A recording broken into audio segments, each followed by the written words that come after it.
Hello, chat. We are back for another game of Exit to Eden. I'm sorry we're a bit late. Looking out the window, it seems there's an impending storm front maybe crushing my brain. Always fun. Yay for the spoony GM. Anywho, this is Exit to Eden. Woohoo! Worlds of Darkness in Space. Where it's all of the NWoD COD type splats you probably like, but in a far-flung future, where not only are the Supernats working together, they are out to the humans as the veil fell about 2,000 plus years ago.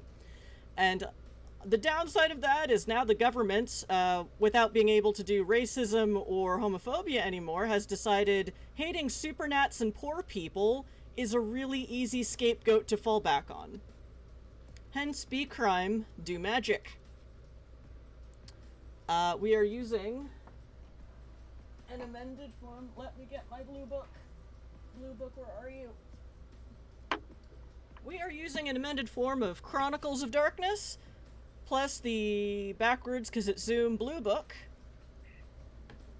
So the system we use for dice rolls is, instead of rolling fistfuls of d10s, add all of your dot to a single d10 roll. And then successes are counted on an 8, 11, 14, 17, etc. scale. So, if you see, you can buy player boosts with cash, or buy them as with channel points, because no one I know has any money to spare right now, and that's fair.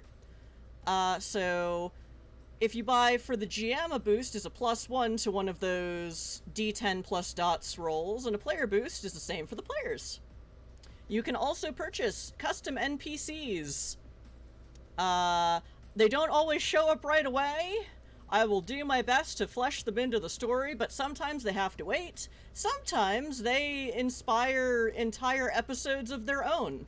Such as someone threw in the Spirit of the Void, which launched 3 of our players into a mass hallucination because there was an abyssal spirit hanging onto the outside of their spaceship.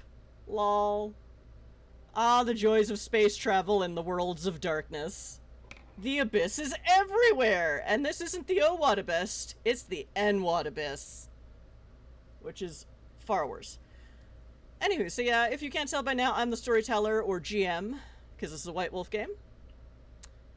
Merc, how are we doing on audio? I can't hear you at all, Merc, because you are muted. You sound good. Nobody else has talked at all. Alright, so, well then let's start. Puka, who are you playing tonight? Hello, I'm Puka, and I am playing Sungrazer, a changeling who used to be a power conduit, currently masquerading as Guildenstern, a lieutenant of some repute. We are good in audio. Can you hear the music, or is it just me? I couldn't hear it on the stream. Okay. Thanks, Pretzel. We don't need no stinking music. I like the music, though. It makes me feel fancy. How about now? Hang on a sec.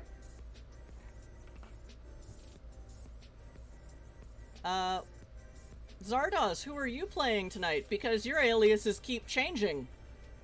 I am Rando too, son of John Rando. I am a poor, defenseless person these people have found on the streets of Limos, and have taken along with them on their expedition. I hope I can contribute to the exercise and amusement of the session today. So just a rando native to the Limos system? Yes. Or local to the Limos system. No one's really native to any of these systems, because humanity colonized a whole bunch of empty planets. Well, empty except for all those artifacts from older, possibly alien species. Speaking of, anyway, like, wait, no, you're, yeah. Wolfbloods are also, well, Wolfbloods aren't exactly alien, well, Wolfbloods are alien adjacent. Anyway, Merc, who are you playing? I'm playing Idun, the Wolfblood. Wolfblood is not quite a werewolf, but they're in the same near family, as it were. He's probably the closest you'll get to a human on the team, and, oh, for fuck's sake. Sorry, my name changed back when I crashed out, and I didn't realize. I was wondering, I'm like, oh, you've got a new alias too! No, that's my Tuesday game. Ah, the joys of the cyberpunk setting. There you go. He's currently masquerading as Derek Prosser in the Limos system because, it is technically illegal to be a wolf-blood, even though, born that way. Well, it's illegal to do magic, but certainly no one really wants to be a werewolf in this system. If you're more familiar with NWoD, wolf-bloods are basically kinfolk. And in fact, I'm fine using that term because, whatever, it's my game. This is a tabletop game, not an international LARP. So there is only one GM, and it's me. And that makes things usually easier, except for when I forget to do things, and that makes everything worse. Anyway. Tempto. Tempto might be joining us in game next game in 2 weeks. No one wants to be a werewolf, challenge accepted. So it's not that no one wanted to be, it's that, so this game is called Exit to Eden. Our player characters originated from Idun system, which was clearly founded by space Vikings, and is in the Expanse region. Now there's the core planets, which is all the rich fancy people like in Firefly, then there's the Expanse, which are lots of megacities developed over the last 2,000 years, and more generally they are ruled by megacorps rather than noblesse oblige family elite bullshit. And then there's the Verge, which is the edge of space, where it's very much Firefly-esque, and tech is a lot lower because it's all new starting colonies, because the Protectorate and the Core just opened up that region of space 50 years ago for settlement. 50 to 100 years ago. And it's not that nobody wants to be a werewolf, Tempto, it's that nobody wants to be a werewolf on Limos, where it is... Well, no, on Eden, because the gauntlet is high as balls. So there are only like 10 werewolves in a city of mega city of 80 million people, which is Eden City in the Eden system. There are only about 10 werewolves that live there. If you want to play a werewolf, we can definitely talk. You can be from Limos, or I dare say, look up the Harbingers, because if they haven't been cleared for Second Ed NWoD or Chronicles of Darkness, I will clear them because they're very helpful that way. But yeah, not a lot of people want to be a werewolf in Eden City. Which is why so many wolf-bloods live there. Because at least the other werewolves and other parts of Eden's system are assholes. But yes, also, so our player characters are part of Karve Tourism Ltd, which is a tourist company that is a front for an underground railroad. It is outright illegal to be a supernatural magical person in the core systems. But because the Expanse wants to curry favor with the core, they are adopting their bullshit racist policies for their own systems, which is what brings them to Limos. Playing things that are difficult. Yep, we'll talk. Join us. So yes, Eden system somehow is teeming with changelings, not so much on the other Supernats, but, every system has its demographic shifts. But the Eden system is part of the Expanse. It's been there about almost 2,000 years, or coming up on their anniversary of their founding as a colony. But they seem to be the last bastion of tolerance in the entire Expanse. Not counting Sector 1 that was cleared out by aliens called the Silent about 50 years ago, and that was all kinds of horribleness. Anywho. So, I forgot where I was going with this. But yes, there are allegedly still some Supernat holdouts. Well, there are still Supernats in Limos. Right now, our players are berthed on Logoi, which is the one inhabited megacity planet, or the main inhabited M-class planet that they ruined by covering in a megacity. Like you do, because cyberpunk. The Limos system also has a piece of shit type planet, more like Mars but ochre, called Dysnomia, where after magic was deemed illegal on Logoi, all of the Supernats who couldn't just escape the system entirely, moved to Dysnomia, where they are currently building a Mars-style colony with domes, and there's already been a shipyard there where work was slow because there isn't currently a war happening. And yeah, but there are still some holdouts on Logoi. Our players have thus far encountered a group of changelings who are in the Church of the Weird and protecting something, but they can't tell the players what it is unless they join their Oath Circle. And on episode 34, Juke Joint Jezebel, our players were hesitant to do that. They also had an audience with the vampire prince of a city, who is just a giant asshole. And yeah, that was episode 35. If you are easily triggered by abuse of a narcissist, don't watch it. Content warning, mature themes. More like immature people. But anyway.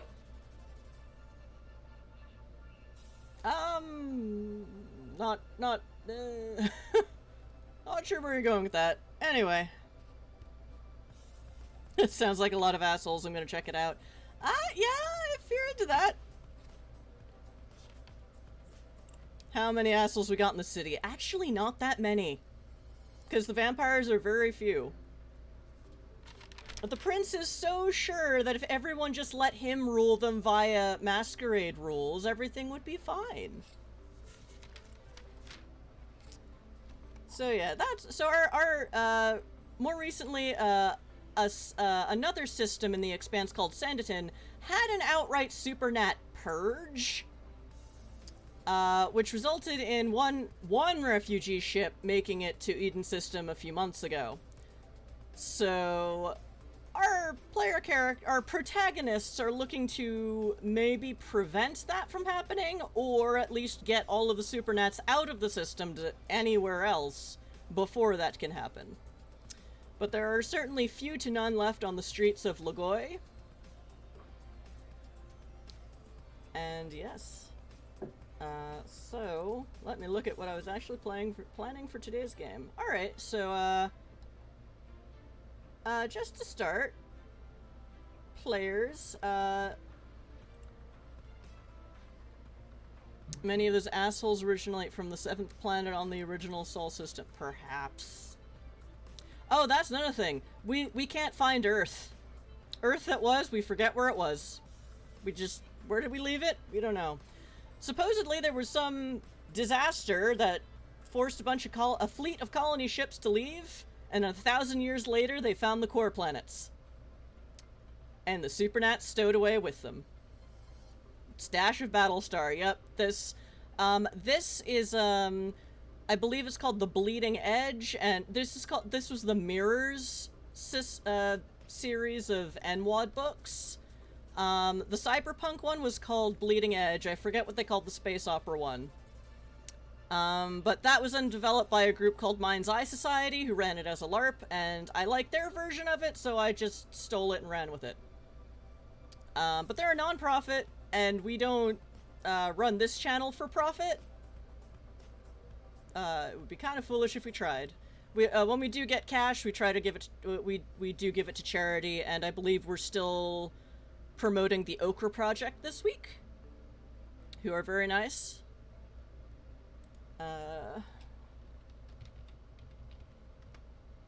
There we go.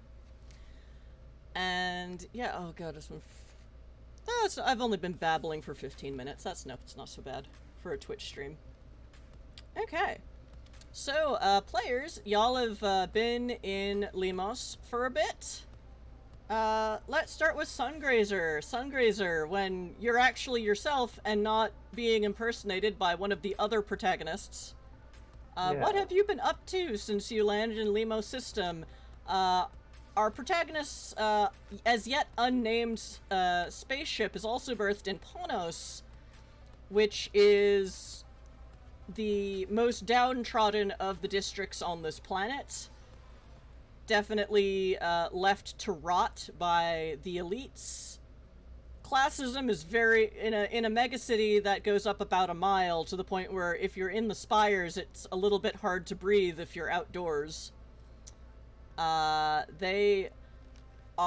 player characters got scanned on their way out of the jump gate and got sent to the crappiest district with the most crime and the fewest cops, and thus the most Supernats still around, as far as they are aware. So, Sungrazer, what have you been doing? Mostly just tinkering with ship equipment, but after hearing that there was an incident where all of my clothes got burned up somehow, not going to ask too many questions about that situation, but going in search of new threads and finding the, most reputable velveteen ball gown possible. So, let's see. I'm gonna make you roll for that.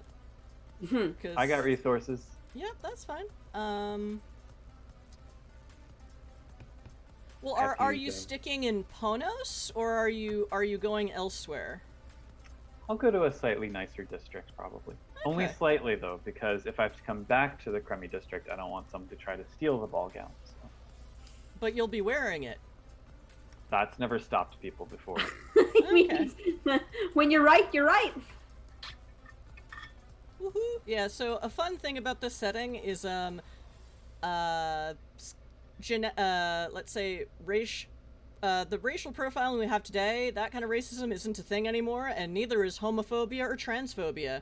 And so this setting is very gender fluid, and it just makes it so much more fun. Because everyone should want to wear a velvet ball gown. Maybe not in August in New York City, but, Okay, I'm gonna try out the dice spot, actually, because I don't have my dice with me at the moment. I would say, roll... Let's say this is, wits and streetwise. Okay.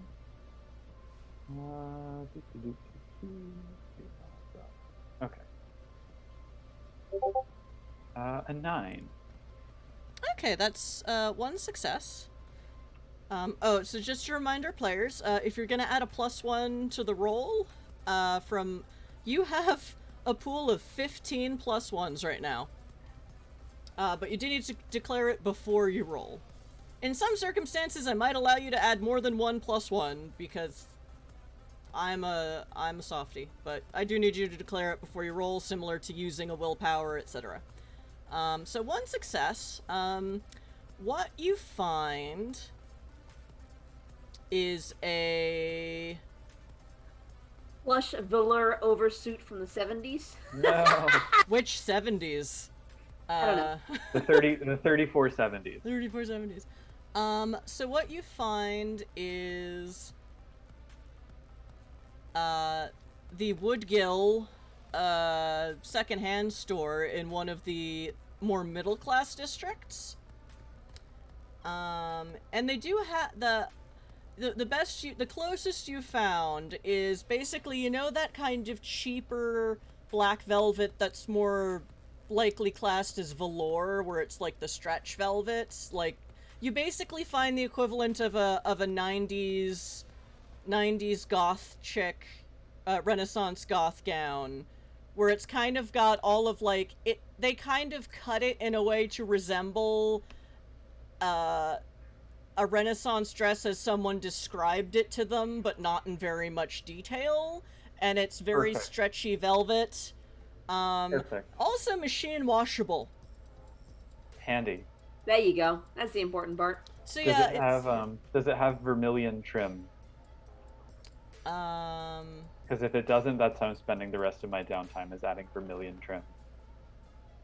I dare say in this color scheme it would more likely have kind of an ash gray trim. So yeah, you can definitely add vermilion trim. You can definitely in the middle class district you can find a Space Michaels Perfect. and get some bric-a-brac or similar, or cording, or ribbon, or what have you. Hey, 2 for 5. Thanks, Space Michaels. I have oh wait, the circular's right in front. I can get, this is the future. So you scan your phone, the square at the front store of the store, and you get the circular on your phone, and you have a 40% off all regular priced. Excellent. Yeah. Get some beads while I'm there. Yeah. Plenty of There you go. Woohoo! All right. Let's go clockwise. Derek, what have you been working on? I've been putting together my guns in the hold. Okay. Yeah. That was the one way they could figure out to... Did you compile for me a list of all the guns you brought with you? I did at one point. Can I find it again? Maybe. That would be helpful. Yes. God, I gotta find the list of guns I had, straight up. Because this is a place where, the black market in Eden is fairly liberal and easy to deal with. In this system, not so much. So we are coming into a point of resource allocation. So I did ask for people to... I brought my guns, but they were disassembled into gun pieces because those are not illegal to carry in. I still need to know what guns you have. Yeah. Like, not a bad hack, but I still need to know what you got. There's the big one and the little one and the chomper. I feel like I brought the sonic shotgun. I definitely brought the taser because I think I can just bring that one straight up. Okay. Try to write. See if you can find a list. Yeah. Well, I move on to Rando. Sorry. Rando goes by 2. several other names. Zardoz's character. A few games ago, you did a politics roll of 27, so a 20 is an exceptional successes, 5 successes. A 27 is 7 successes, so Are you crit. governor now? Actually, with one of my benefits, I get exceptional successes on 3 successes instead of 5. Oh, really? Oh, so it's a mega... Okay. Oh, Jesus Christ. You are governor now of the planet. No, but what I am doing is I'm trying to get, with my master's in ID, I'm trying to get meetings with the 2 mega corporations who are vying for control over dysnomia. I'm also working on basically compiling information from the various resources on the planet for all the things. It's like, if you are going for imperial compliance, these are the boxes you need to check. So, Like, what does your Supernat prison look like? Where is it? Can I count the people in it? Questions, things like that. So getting a lunch date with the megacorps, that I'm gonna say, are you doing that through your government connections? Yeah, I'm doing it as the Imperial Inspector. Okay. He's going to be checking that, make sure that they're on the, to make sure that they're in compliance with everything, to make sure that I know what's going on, to see if I can convince them to try and sell me on why they should have a Imperial contract instead of some other suckers.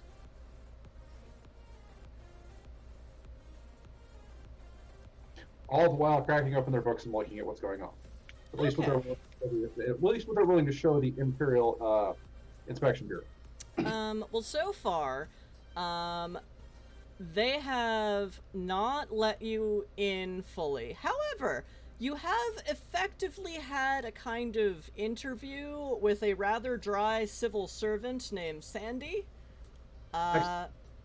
who was purchased as an NPC a few, possibly months back. An overly meticulous space transport security admin agent demands its T's crosses and I's dotted.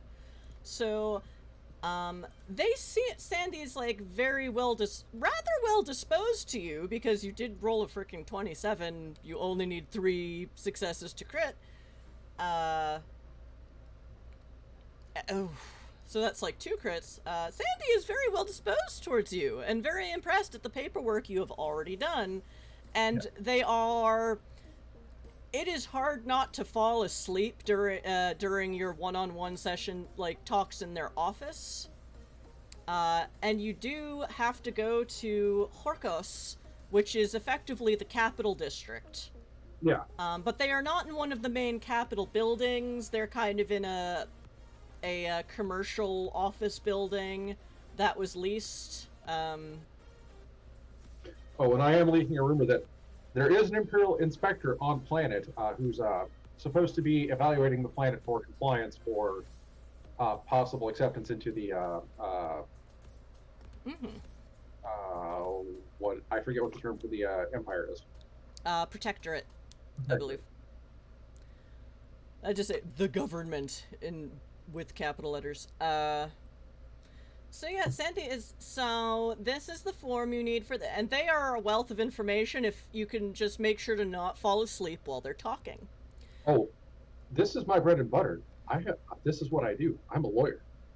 Yeah, so they definitely, they think you're cool in their weird, dry, civil service, monotone, nasally voice kind of way, and this is the form for this, and this, you're almost sure, is this person a robot? You don't think so? Or are they just flirting? In bureaucrat. Sandy is... I'm a bureaucrat. Sandy is non-binary, so that, yeah, I'm just gonna say Sandy is a they. Sandy is they, them, and, and it's just... So yeah, they are definitely starting you through the process of getting you to talking to the right people. I would like to see if I can get my gun permit from the, to carry my actual pistol sidearm, you know, my Imperial military one. That hasn't come through yet, but, they are giving you priority, so hopefully soon.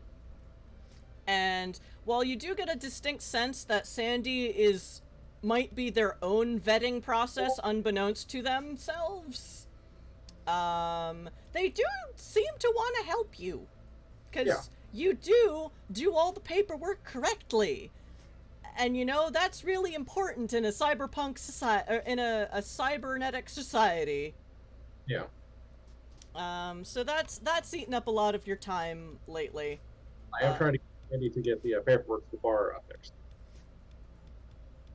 So yes, they have shown you what forms to fill out, who to call to make appointments, etc. And it did bring you to the Horkos district, which is definitely cleaner. Like, Ponos is just filthy, even in parts of it where you can still see sunlight and moonlight. It's just, everything is covered in just a layer of acrid dust. You are... while in Horkos, which is pretty easy, like, they have an okay transit system. It's not as good as Idun, but it also covers an entire freaking planet. Yeah. So mass transit isn't so bad. There are definitely more cops in Horkos, in the capital district, because there would be. There's definitely more rich people, or you definitely get a sense of that the rich people start at a lower level than they do in Ponos. And I mean, the only rich person in Ponos you encountered their holdings was the asshole vampire prince. Yeah. But this place is, even in parts of the city which are lower, which is probably also Sandy's office, because they're still a rather low-ranking civil servant, they also give you guidance in basically the municipal computer database system, where you can watch where your forms are going and where they're stuck and where they're going forwards, and getting a better sense of how things work around here. Can I track that on my phone? Yes, I'd say you can track that on your phone. Excellent. So when I hand that over to Trukio and he makes all those assembling blocks disappear later on. There is, make me... let me... He does silly things with computers. How about... Mess with that later. Make me an intelligence computer roll for Oh, a good. thing that is not hacking. I have those. I roll an 8. I know Plus it one would be. success. That's good enough. Well, you've been a civil servant. You've been a civil servant, so you're not sure, but these forms might be filled out online, and they might be cataloged online, and they might, be tracked online in this database. But the people making the approvals are people. not AIs, which is more your wheelhouse than Petruchio's. Oh no, things I'm good at. Whatever. I mean, so you're not really you're not, because you only got one success. You're not sure what Petruchio could. I won't tell you what Petruchio could do to get around those. You're just but hacking people, that you can do, and you are, because you have a helper getting you through the database. You know, you can use the database to also figure out, okay, whose office is this? Where can I make an appointment with them? But so it's maybe like the day after meeting the prince and you've gotten this appointment, and this has already been far more like effective and productive than meeting the head vampire of the city. Yeah, I'm working on figuring out who controls what, who is in charge of various committees and various subgroups, and then starting to do the social engineering platform of I need these people into doing this thing for me. You definitely get a sense that Sandy is the first rung of the ladder, but it is the right ladder, the correct ladder for you to be on for your social espionage plan. Excellent. So, and this was an NPC drop. Thank you for the channel points. Spend them channel points. Alright. So, is there anything else you were working on? Because I know that was your main goal, and this time I actually wrote it down in a place I'll see it so I remember. Woohoo! Yay for taking paper notes. Nice. I will be using their computer system to access the protectorate system. I'd say that again, I'm sorry. I'm going to use the computer access at the municipal building to access the protectorate system I have access to from the space station to keep tabs on some people I need to keep tabs on to figure out where they are. Are these personal people or are these social espionage people? These are personal people. Okay. They all share a last name. Okay, we can... But that's something for later. Yes. Are you spying on a family? Yes. Alright. I'm gonna... This is where fun for the whole family comes in, I guess. I'm gonna not ask any more questions. Oh, you absolutely can. Whether or not I answer you is completely different. No, all good. No. One more thing Idun's gonna try at some point over the next couple days is Auntie Batman gave him the little bat things. Yes, yes. They're talons. You basically tell them a name and they fly off and deliver a short, like, one-sentence message. So you have a couple of those. Yeah. I don't have a name though. I just have a position. Yeah, that's well. What do you have? That may not be enough, but what do you have? Oh, I want to talk to the. I want to send a message to the werewolves underneath the city. That time to pull out, or come speak to us now, or whatever. Or just letting them know that I'm here. With okay. You I will allow you, how do you phrase it? Like, how do you phrase their title? Because shorter is easier. Pack, oh god, I have them pulled up. What's the name of the stupid... No, that's not it. Anyway, the full moon, the leader of the hunt, essentially, the full moon warriors, one of those. I'm kind of hoping one's in there. I'm sorry, I don't have the names pulled up in front of me, but I'm trying to send a message to the Thin White Duke, who you met at the juke joint. I never met him. Yes. I never met him. He did send he did say he sent a message to the werewolves, but they're kind of hard to. He knows that there are werewolves in the Undercity, and you yourself went and tracked and saw the marks of their territory before turning back, because those marks were like, we won't kill you if you walk in, something else will, kind of. Abandon hope, all ye who went to, basically. And you're smart enough wolf blood to know, nope, and walk away. Other wolf blood's not that smart, or too boned up on, I can be as awesome as a werewolf. No, you can't. No. they put up those marks for a reason. Yeah. But I'm just trying to send a message to the oh god, it's one of the talents. Okay, you're roll me. That is not your character sheet.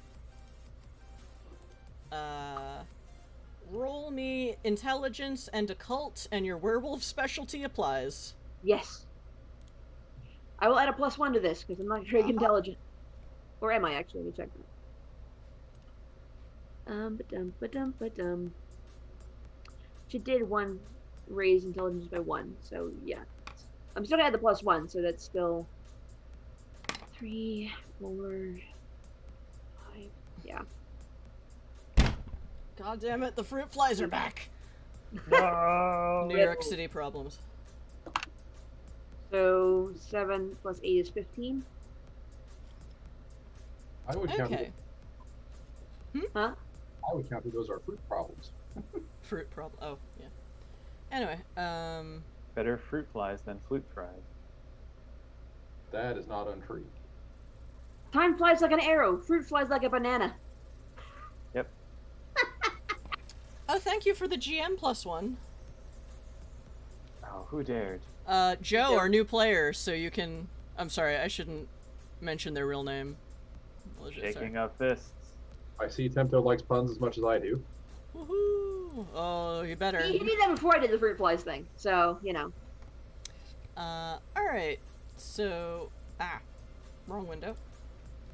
Okay, 3 successes. So... There are... So, again, your auntie is the highest ranking werewolf in the city. Yeah, the Sentinel, but I don't think... She goes by the Sentinel, so there's usually a title, but to find out exactly what the titles and things are, you'd either have to talk to a werewolf, and you can't find them here. You could find them on Dysnomia, maybe through Petruchio's contacts, but you're not sure. However, like, you could just say to the highest ranking werewolf on planet. To the highest ranking werewolf, to the pack, to the wolf, to the alpha wolf, to pack leader. Yeah, alpha wolf of Limo, Logoi. Yeah, would probably be enough. Yeah, because this little guy can't cross deep space because deep space So fun fact, space is the abyss and magic can't cross it. So he'd have this little clay bat would have to stay on planet. Yeah. So. No. So I'm just going for the alpha werewolf on Limos. Wolfblood Dune arrived, has exit strategy from planet.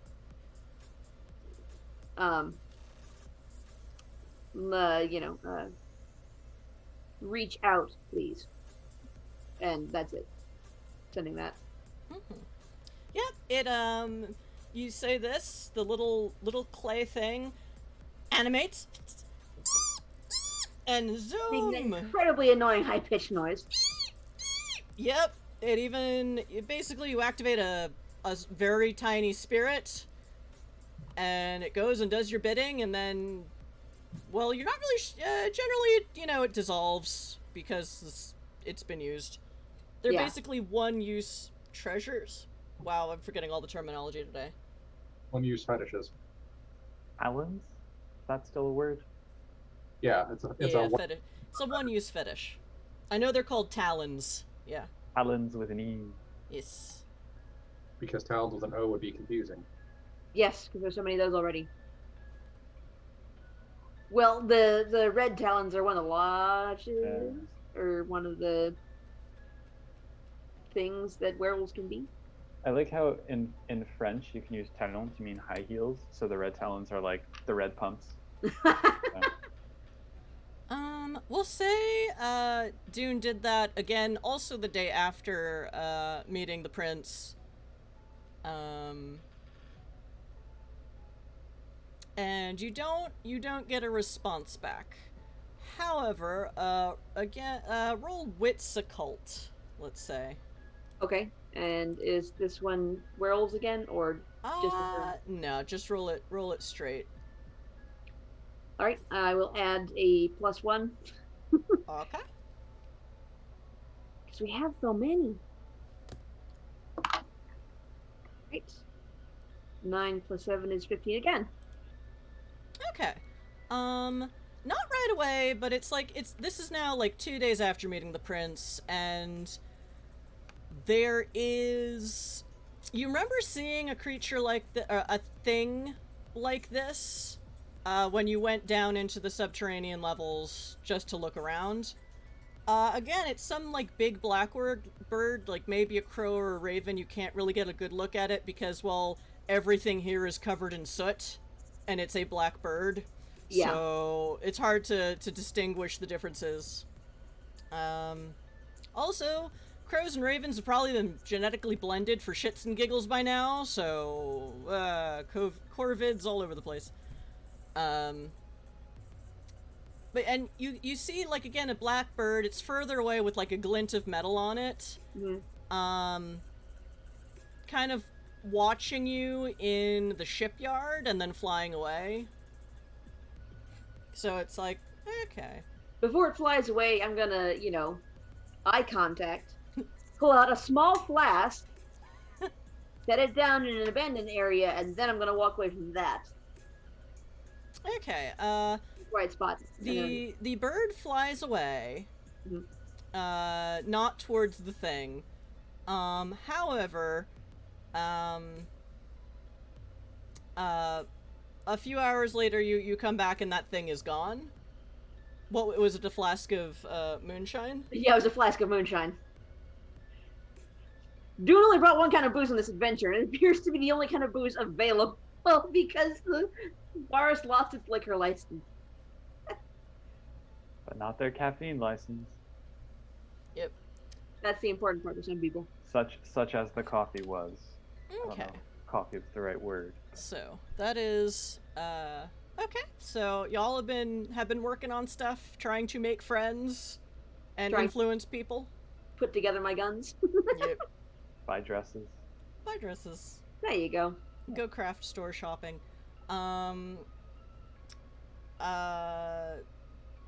What is your name now? Rando.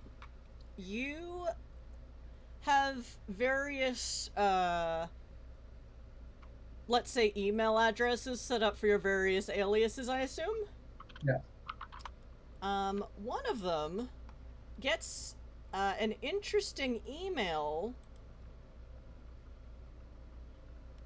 from someone named Sarah. Make my what 3 inches longer? No. Your nose. Hey.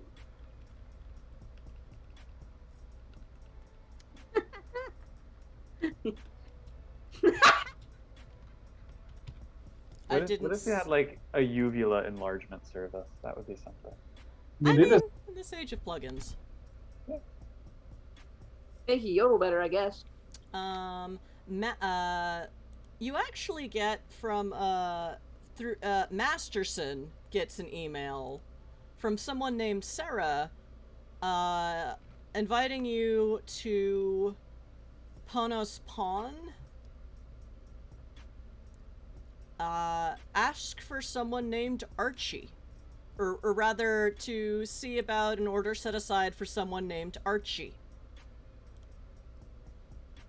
Because you also, while you were still in Eden and developing Masterson as an alias, made a black market info roll of 17 to find a contact for the Archimedes Syndicate, and you found Sarah.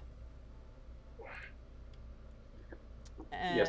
They are now inviting you to chat, it seems. They're the ones that we really don't want to be involved with unless we have to, right? Yeah, they're the crime syndicate that runs all the crime in this system. Or rather, the one that is on top in the middle of all this upheaval. Yeah. Well, this'll be fun. No, probably not, but we better go see what they want. They have a package waiting for us, I think. if I'm reading this correctly.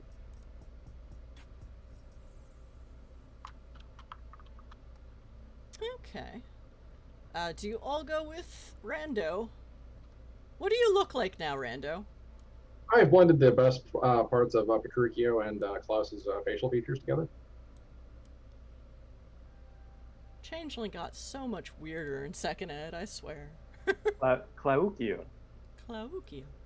Loki. Cloaca. No. It's different. That's what's How going to is be this 3-inch better? involvement. Yeah. Fuck you. Okay, got it. Okay. I mean, alternatively, Petraus. Petraus. I like Petraus. Petrus. Yep. Okay. And yeah, it is not that, it is a few levels up from Scylla, so it's still pretty down in the depths of Ponos, where light does not shine. But yeah, it's just a very short email. Okay. Well, I will get dressed in some appropriate clothing for a person of Petraus's status, and I can tell you where to buy some good gowns. I mean, it's a good look for you. do you like the trim? It goes well with your hair. I've got more ribbon. If you wanna. You could, Guildenstern knows of a good Woodgill secondhand shop. Oh yeah, well, I'll pick up a reasonable suit of clothing that a mid-level businessman would have. Yep. I mean, does your magic power allow you to change shape to like any size? I have to keep the same basic body style. Oh, okay. Yeah, I mean, it's. Other than that, I can change into whatever I want. I mean, the future is all. Yeah, I'd say yeah. There's all kinds of clothing for all kinds of body types now, because that is also not a problem anymore. So yeah, any shape you are, you can find stuff. Oh wait, yeah. Petraus is still a large buff dude. No. Holiday's not buff. Holiday's a very thin. Oh, okay. Oh, yeah. I'm only strength 2, so I'm not hulking. Okay. So At least. You're No, one I'm of thinking underneath the glamour. you're one of those glass jaw ogres. by appearances, yes. I'm outside of my changeling form. Yes, it's an ogre, but my human seeming, not that big. Okay. All right. Let me add some buttons to that outfit. Let me add a few buttons. They're never going to take you seriously if you don't have more buttons. Did somebody not buy you a sewing machine as a child? I can't remember. Probably. I don't know if gonna buttons slowly. are really the way to go, but I will say that pockets within the line of the suit are never without use. Can I go ahead and roll a clarity check for that? I added pockets to the skirt for this because, never have enough pockets. I can't remember if I had a sewing machine as a child or not. Should I roll a clarity check for that? Yeah. Roll as many dice as you have clarity dots. Oh, let me bring up the morality chart again. Or the morality instructions. Sorry. Oh, absolutely. Okay. Clarity check today. The moral of the story, chat, is don't ask changelings about their child. True. I should have known better. Okay.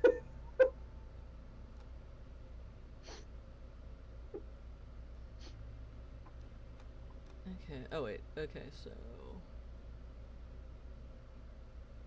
Blah blah blah. Tens. Tens can be rolled again. Okay. All So right. I have 5 clarity currently. And I need 7s to pass or 8s. 8, 9, or 10 is a success. I have an 8. And Okay. no No ones? ones. Okay, so you pass. You feel gross because you still have enough clarity to know just how awful that is, because the Thurazaz, aka the True Fae, are horrible and kidnap humans and turn them into even worse than just abject slavery and erase whatever you were before, and it's always awful. Arcane the Sage, Wheel of Morality, turn, turn, turn, show us a lesson that we should learn, and the lesson is Thurazaz suck and we should destroy them. If only we could figure out how. We're working on that. We have our top men. We've got our top people on that. And our bottom people, and all the people in between. Our verse people.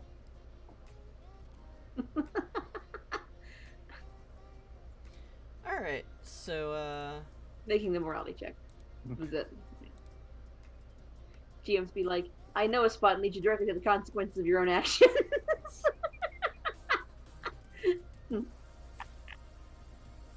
Accurate. Okay.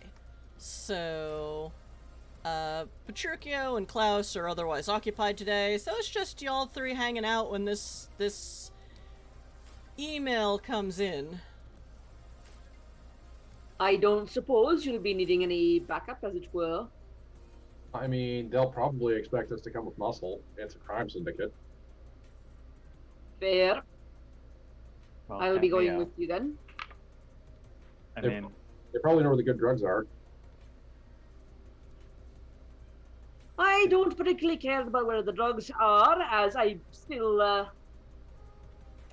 Klaus can take care of it themselves, and also I'm not still, particularly well inclined towards them after that, goose incident. They can get their own drugs. I mean, I'll tag along, but I don't know if muscle is really my contribution to this equation. We'll figure it out. Yep, so, yeah, so the Panos Pawn is, you know, the email itself has an address in it, as just, you know, the signature. Nice. And it's easy enough to find in local directories. Again, it's similar placement to Scylla, but it's a few blocks away, a couple stories up. Still, Okay. you're in a place where there is no sunlight. But it's not pitch black because in this area it seems more of the fluorescent lighting still works. It's not really clean, but things seem to be a little bit more well maintained in this neighborhood. Just Okay. enough that, you know, the lights are on so you can see where you're going. Because I forget how dark vision works in World of Darkness. I suppose that it makes some sense that the criminals would want to be in the light in this sort of place when the dark seems to be filled with things worse than criminals, as it were. And the pawn shop also has like a fluorescent light, you know, store name on it. It's very clearly a storefront with like a window with all, you know, the jewelry and fancy items and cute things and knickknacks and bric-a-brac. You can see that there's just a solid metal thing that comes down when they're closed and locks, and a front door to the side of it with a bell on it. Still looks very run down, but it is an obvious storefront, and their fluorescent sign is entirely on. Nothing is flickering or off. So it's not like the Ska Bar, aka Scylla. And you see it's fairly standard pawn shop. It's very much a tight kind of room that's just, you walk in the front door and there's a counter in front of you and a counter to the side of you, and it's basically a 5x5 space with like a flap that comes up between, or goes down rather, between you and the, or actually no, it's probably more all of those counters are lined with, you know, shatterproof glass, where you would talk to someone behind the counter, and there's that similar plexiglass door. And there's just, you know, a kind of chubby, mousy-looking woman, you know, working at the computer, which is probably the cash register, as y'all walk in. Excellent. And the bell rings. Can I tip my hat help to you? Oh, I'm looking around a little bit, but I'll let you know if I need anything. Okay. I tip my hat to her, but don't say anything. What is in the pawn shop? You do not see anything contraband, but you see definitely, like... actually, roll... Uh-oh. I dare say this is... I'd say this is wits streetwise. I think I have All three of you may make this Cool. roll if you are Yeah. looking around. Was next question.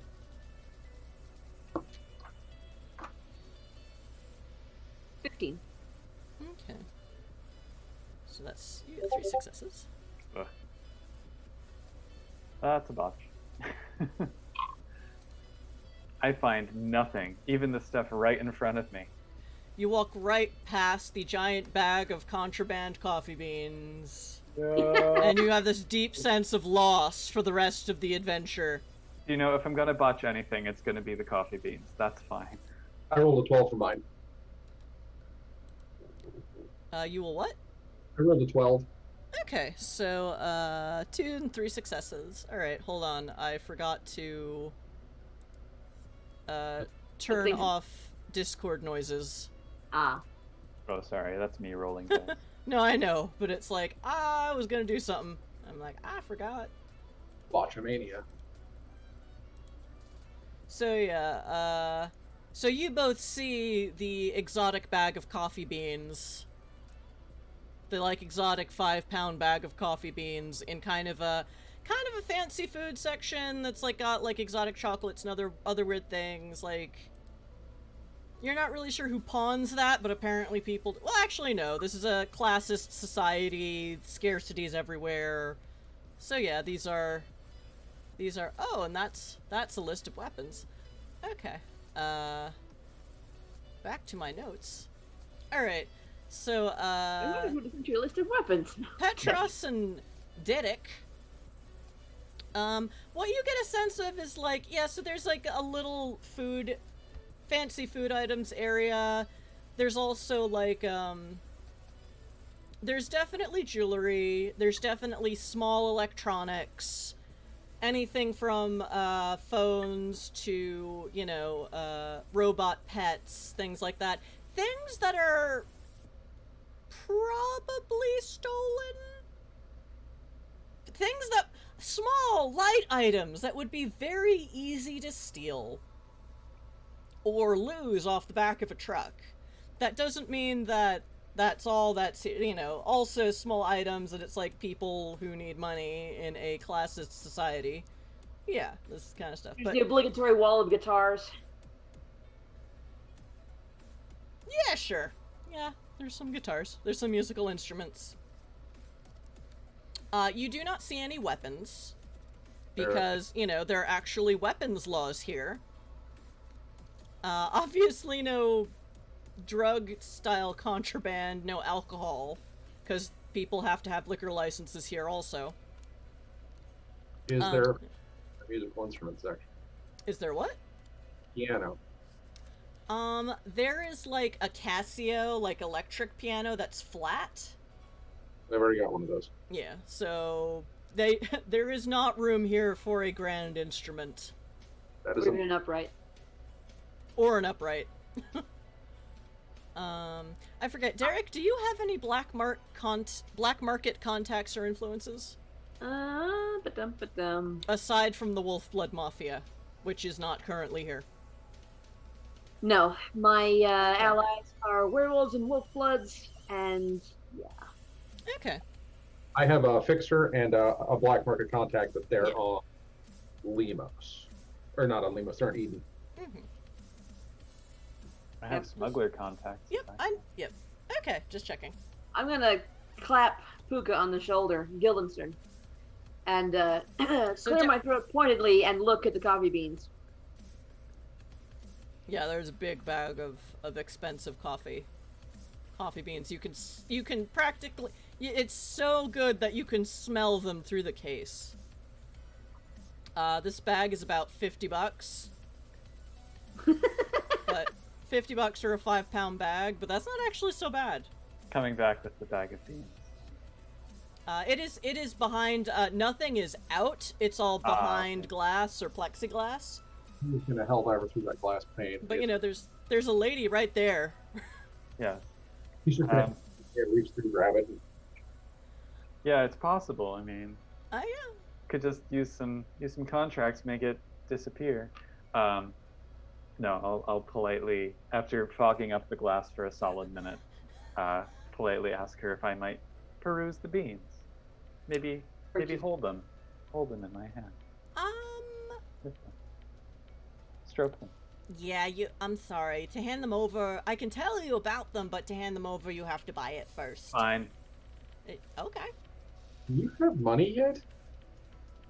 I have money. I have money. Why was I buying you drinks last week? Out of character. I don't think that was actually me. The first time we went to Ska together.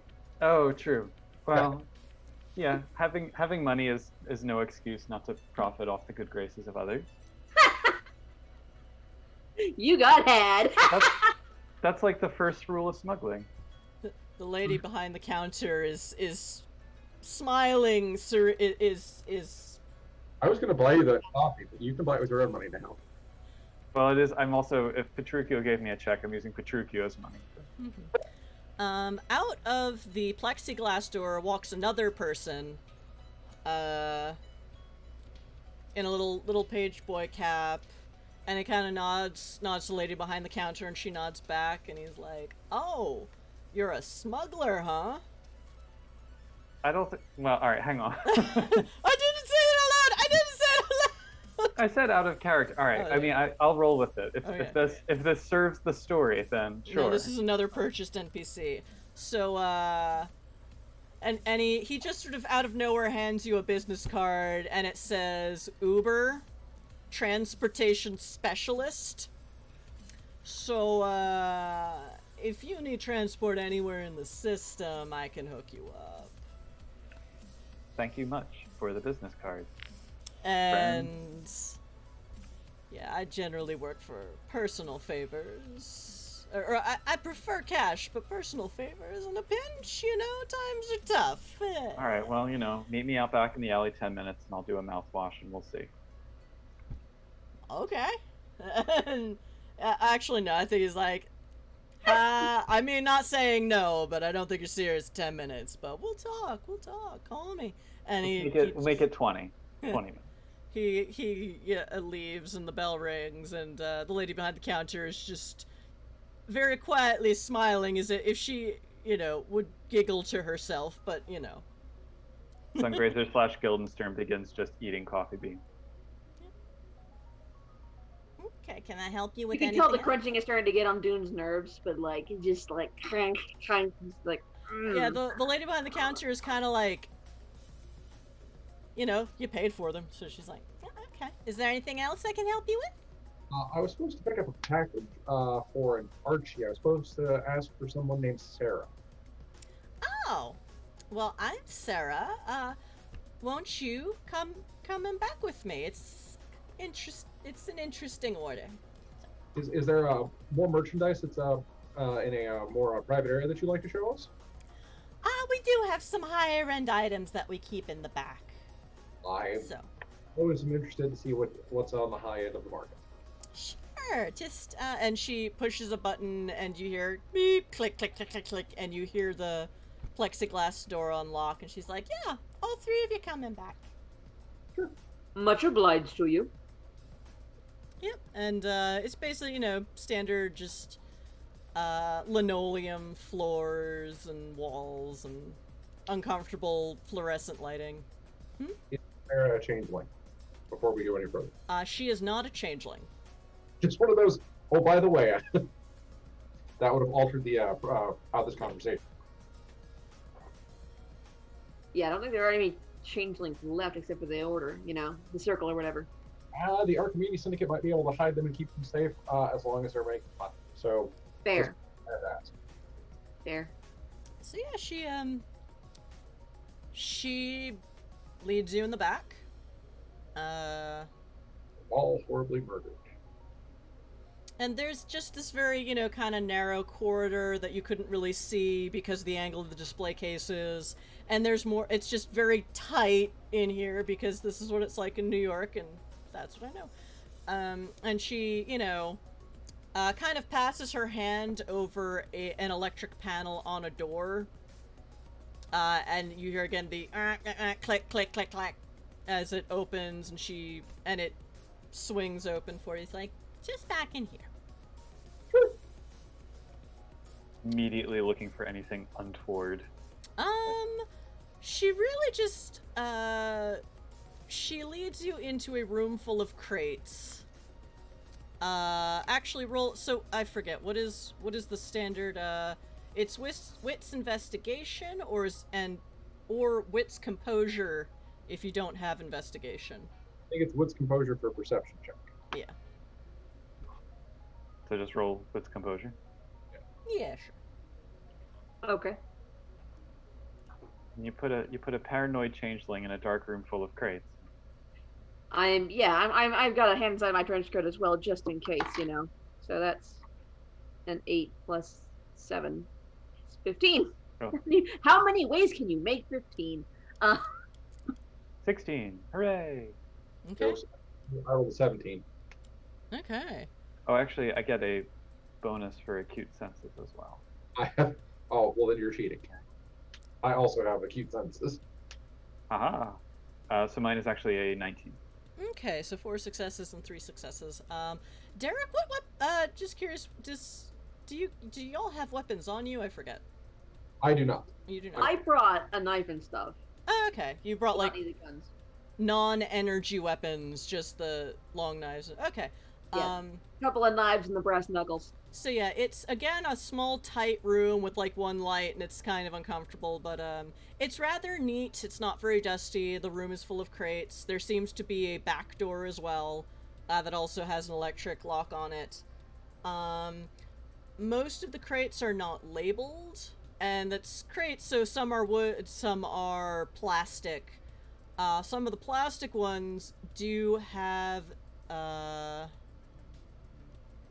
hold on, let me double check the name. Since y'all have been... Some have a stencil of the symbol of the Paragon Megacorp on them. Just a couple of them. Do any of them smell particularly odd? Or is it just, I guess give me wits investigation. Okay.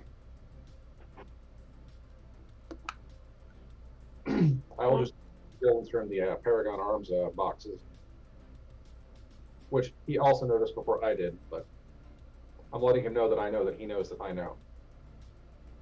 Glad to be part of this chain of knowing. 11. Okay, Derek, you smell, plastic and metal, things that could be guns, but could also be a lot of other kinds of tech. Right. No, I was mainly sniffing to make sure there wasn't any blood, weird spices, or, ozone. 3 things to watch out for. You don't smell any blood. You smell a tiny bit of ozone, but like maybe there's laser security that isn't on right now because, they're open. Fair. So probably there's more security on this room than there usually is when they're open and there's people here. Fair. But that's not terribly unexpected based on where you are. Yeah. And there's nothing alive in any of the crates. No. Nothing alive or dead or dead adjacent or... Yeah, none of that nothing stuff going on. Okay. That was really what I was sniffing for, Also no werewolf pelts. Yes. Guns may have a specific gun oil smell, but most they don't, especially not assembled, but yeah. It's mainly magic shit. Most guns today are energy weapons, but you do probably smell a bit of what could be gun oil because some still fire projectiles and slugs. Yep. What did you, Petros? Did you say out loud about the Paragon? No. I just Say what? pointed at them for Guildenstern, kind of nudged him. We did the The changeling. Hey, I saw something. Yeah, Sarah just nonchalantly sits on one of the Paragon crates, like not even thinking about it because it's there and it's a good height for her.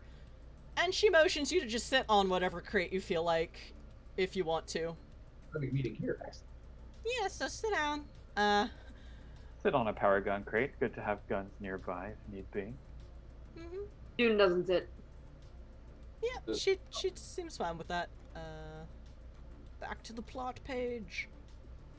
I will sit down and look over at Guildenstern. This is not where they keep the stakes.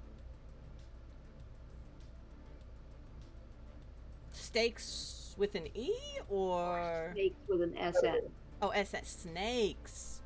No, stakes, the edible kind.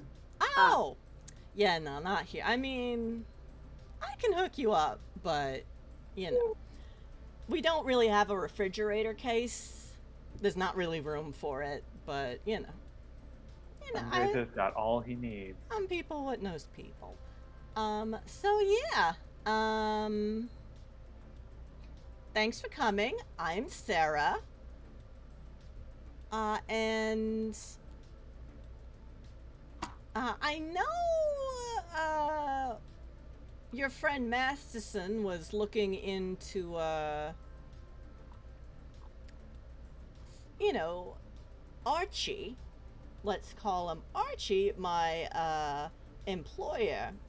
So I'm just, you know, wanting to know what exactly your intentions are while you're in Limos. Professional courtesy? Whatever your profession happens to be? Oh, he's busy working on something else, but he was. We were passing through the system, and we wanted to make sure that we didn't step on any toes. If we happened to find any jobs or anything interesting. Mm-hmm. We didn't want to walk into your house, open your fridge, take something out of it, and then run. We're not that kind of people. Alright, but you are not syndicate, or I'm sorry, you don't work, she wouldn't have said, you all don't work for Archie. We're not associates of Archie's, no. Okay. But we're being respectable and responsible adults, and Yeah, I would say, don't try to procure or move anything through Limos without checking in with me first. I had no intention of moving anything in or out of Limos without consulting with you. Okay. Might I inquire what you're all here to do? A little of this, a little of that. One of Masterson's friends has family here, and he wanted to come see. And since we were all coming as a group, we thought we would look around, see if we could see the sights. I haven't seen a system in the middle of a upheaval like this before, so you never can tell what's going to happen. Yeah, chaos is fun sometimes. You can make money in chaos. Absolutely. Archie certainly has. What's So, moving? Professional. I'm sorry, say that again? What is his hustle right now that is turning a profit? What is his hustle? Yeah, what's he moving that's making so much cash? Little of this, little of that, some of those, some of these. Oh, yeah, pretty much. Unfortunately, while Archie is typically an equal opportunity employer, we can't be so much in Limos anymore. More is the pity. Because Archie likes a diversified, a diverse company full of many skill sets and inherent abilities and qualities. Yeah, I've heard that about Archie, that he's a pretty okay guy to work for as long as you're competent and know what you're doing and you make money for Archie. Mm-hmm. Yep. So yeah, we have no real stake in the current upheaval, but we'll, you know, profit off of it and help Absolutely. our own people when they need maybe a vacation to another system. You know, I heard of a company that does that kind of thing. that has a specific capacity to move, let's call them diversified interests, to places that are more accepting and open of diversified skill sets. Mm-hmm. And they might be able to help out with the mobility aspects if this protectorate government comes down on people the way it's supposed to. Well, I tell you how to do your job, as that would be professionally disrespectful.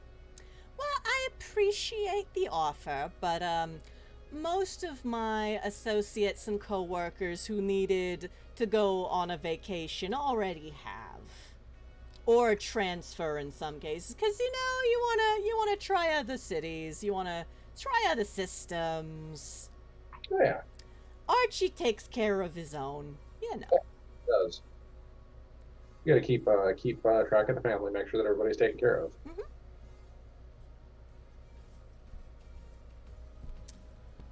So yeah, I wanted to know I wanted to put it forth that if you and your associates wanted to, let's say, audition for one of our vacancies currently, with all the current everyone going on vacation at once, we do have some jobs going. We don't use the union boards, but there are opportunities available.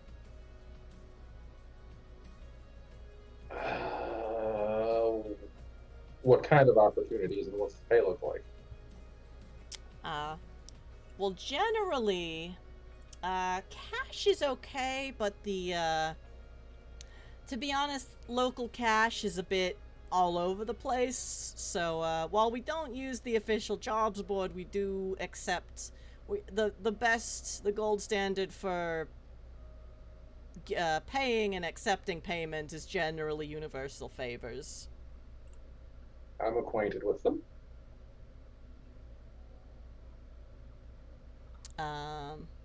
Also, in case you and your associates happen to need anything specific that maybe you can't find elsewhere in the system, like we're here to help the discerning consumer, but mostly favors speak louder than cash right now. That's what favors were made for. Mm-hmm. So, But we're also generally paying in that right now. yeah.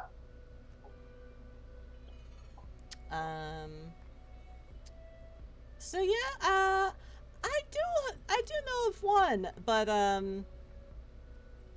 I can't really tell you about this opportunity. It's a surprise. Unless you were to be all in for it. I can tell you the payout is 3 universal. A person or for the job total? For the job total. Okay. Ask about risk of death and dismemberment. How? My associate is a little risk aversive and would like to avoid anything that would damage his new outfit. So what are the odds of us running into something that's going to cause any loss of dress integrity? It depends on how good you are at your job. So there is risk. That's why, 3 universal instead of 1. Well, I didn't figure we were going to just walk down to the store and pack cracker jacks. Well, I mean, if we could do that, we would. Let's be honest. What do you Honestly, think? if it was that easy, I'd probably have it already in stock. So it's definitely a thing that you would like to have in. Okay. This is a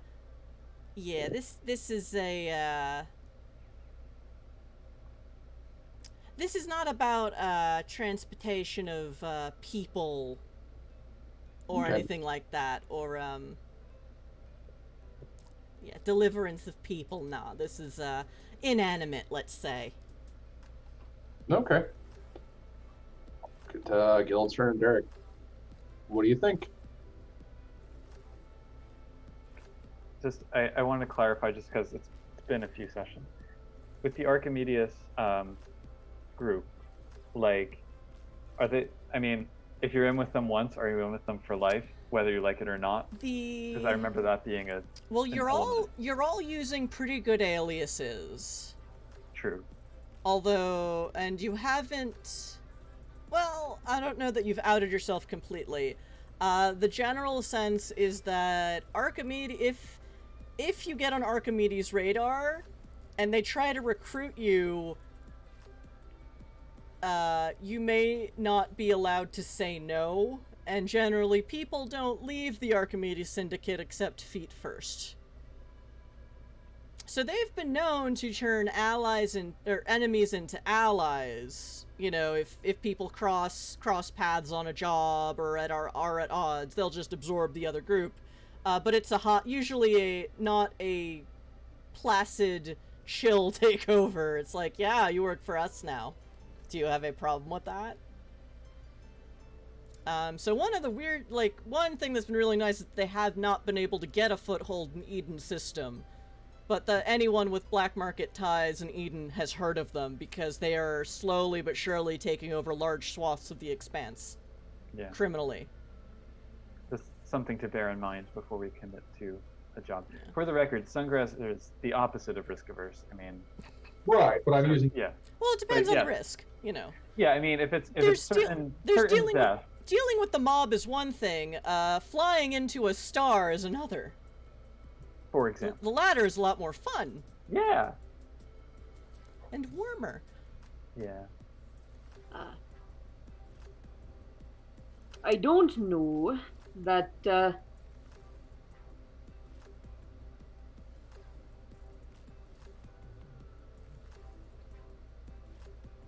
there are things that we should be doing, perhaps, but I don't know that the operation, as it stands, would not benefit from some extra resources.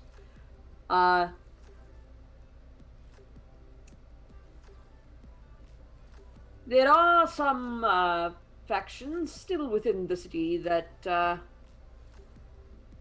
would not be perhaps wise to interact with too much, either in business or in personal, as it were. I would want to make sure that the job did not cross any of them before I took it, but... Also, there is no guarantee of longevity. I don't believe that we will be staying in the system for very long, so any future jobs, what's it, organization, no. Fuck, I forgot the word. It means future opportunities or whatever. May not be able to be filled by us. So this would be very much a one-off sort of thing. As we could not guarantee that we would be around to do much more.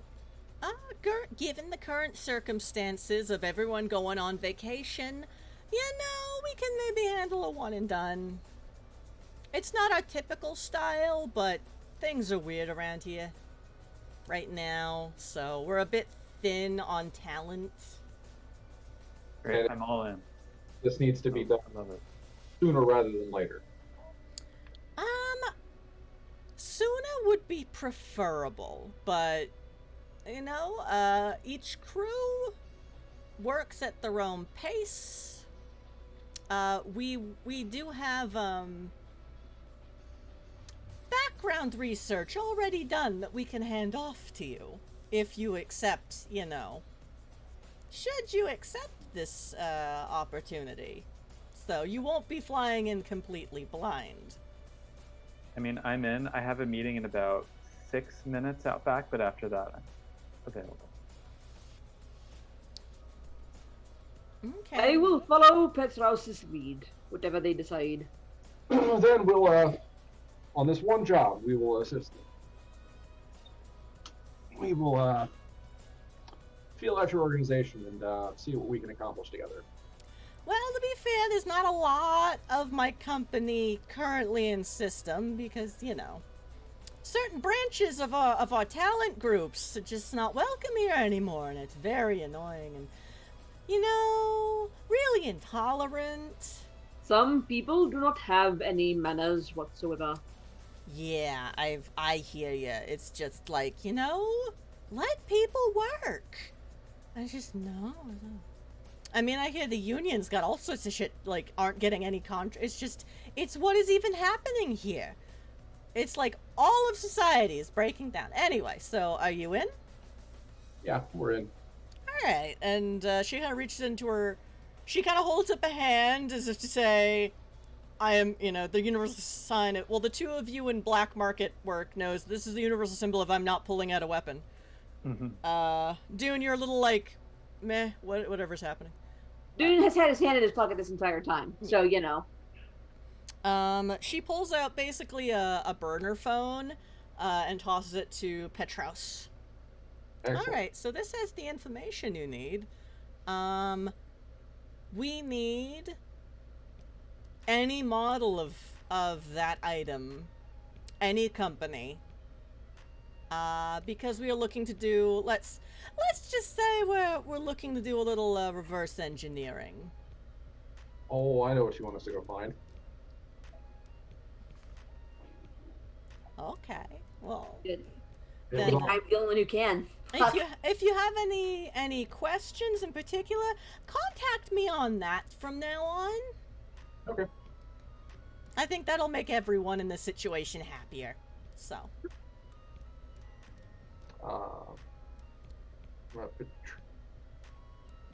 Turkey wanted one of these too. So we're gonna be stealing lamps from Uptown, essentially? Is it called a comic? Do you... Lamp! Lamp.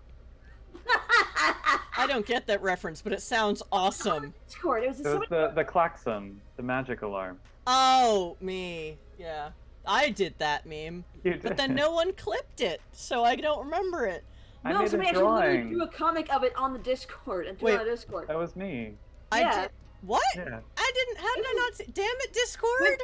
Why When don't that show was made, like, weeks ago. Yeah. When it happened. Which channel Hang is on, it on? I'll get it. I'll find it.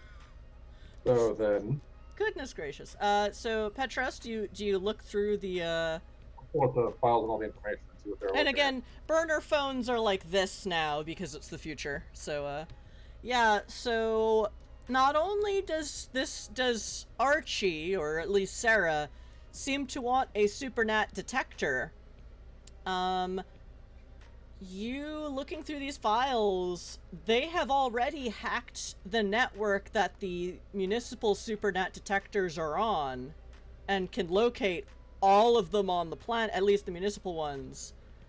You can see that they haven't hacked into the machines themselves, though, so they still don't know how they work. Okay. But you can locate, and based on notes, it seems that the municipal ones are using the cheaper ones that can detect active energy discharge. Which sounds like code for spells. Yeah. The more expensive ones can supposedly detect a alien or part alien creature in a certain proximity, but they're still not sure what that range is, but because they haven't been able to get a more expensive one. Did I run into any of those when I was in the government building? You check. There are several of the cheap ones in the government building. No, the ones that will just pick up on magic. You don't know that there are none in the government building. Okay, but I have the thing in my... Certainly you walk through it and nothing activated. Okay. So you'd suspect either the shrapnel, your pretend shrapnel isn't enough to set it off. I'm assuming you didn't actively like you probably had Many-Mask on, but you didn't actively cast it while you were in any of those buildings. I haven't actively set up any magic. Yeah. But the municipal, basically local government is basically using the cheap ones. Okay. So you have to actively cast magic to set it off. Okay. Will Sarah permit us to equip ourselves with clandestine weaponry if needed? That's gonna eat into your profits. We can supply you with some equipment, but then I'll have to bring it down to 2 universal. No worries. No need. So I mean, That's, if you need more, again, contact me through that communicator, and we'll work it out. But you know, I mean, a crew likes their own equipment. Yeah. If I still have my laser pistol in the ship, I'll go get it. We're not going to go smash and grab one of these right now. We're going to take a couple of days and do some research and. Yeah. Like I said, sooner is better than later. Like, don't take like a month, but you know, you don't have to get it today. Like, I don't want to rush you. Sungrazer's eagerness is directly proportional to caffeine consumption, so. So at this point, he's like, yes, let's go today. And foaming caffeine at the mouth. Oh, Just coffee dripping. easy. So, yeah, we'll yeah, We'll be in touch. yeah, we'll be in touch as soon as we figure something out. Okay. Okay, whatever your style is. Yeah, I mean, I'd appreciate a heads up when you're coming in with said item. But other than that, like, I don't need to know your timetable. Just go at your own pace. I have subcontracted before, and it's fine. We'll be good. Archie likes it when people get things done on their own time in their own idiom. Yeah. Oh, from what I saw from the info on the security grid, is there a central office where these things are all processed through?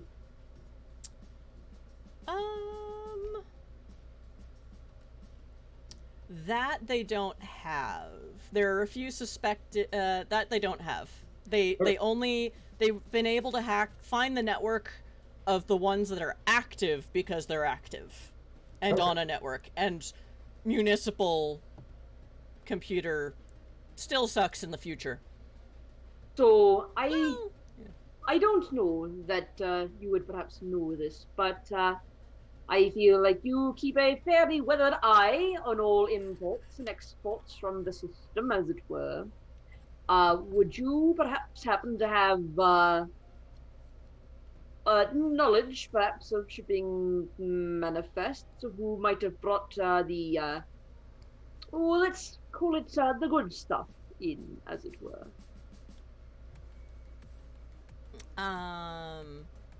You mean the good stuff that I'm asking you to find?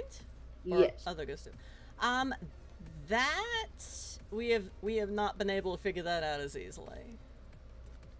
Fair enough. So I thought that perhaps having it really doesn't help that we're low on staff right now, and I think that's like, I'm very much a middle manager here, but like, that's really been the biggest problem. If we usually are more knowledgeable of commerce in this system, but our people have had to go on vacation all at once.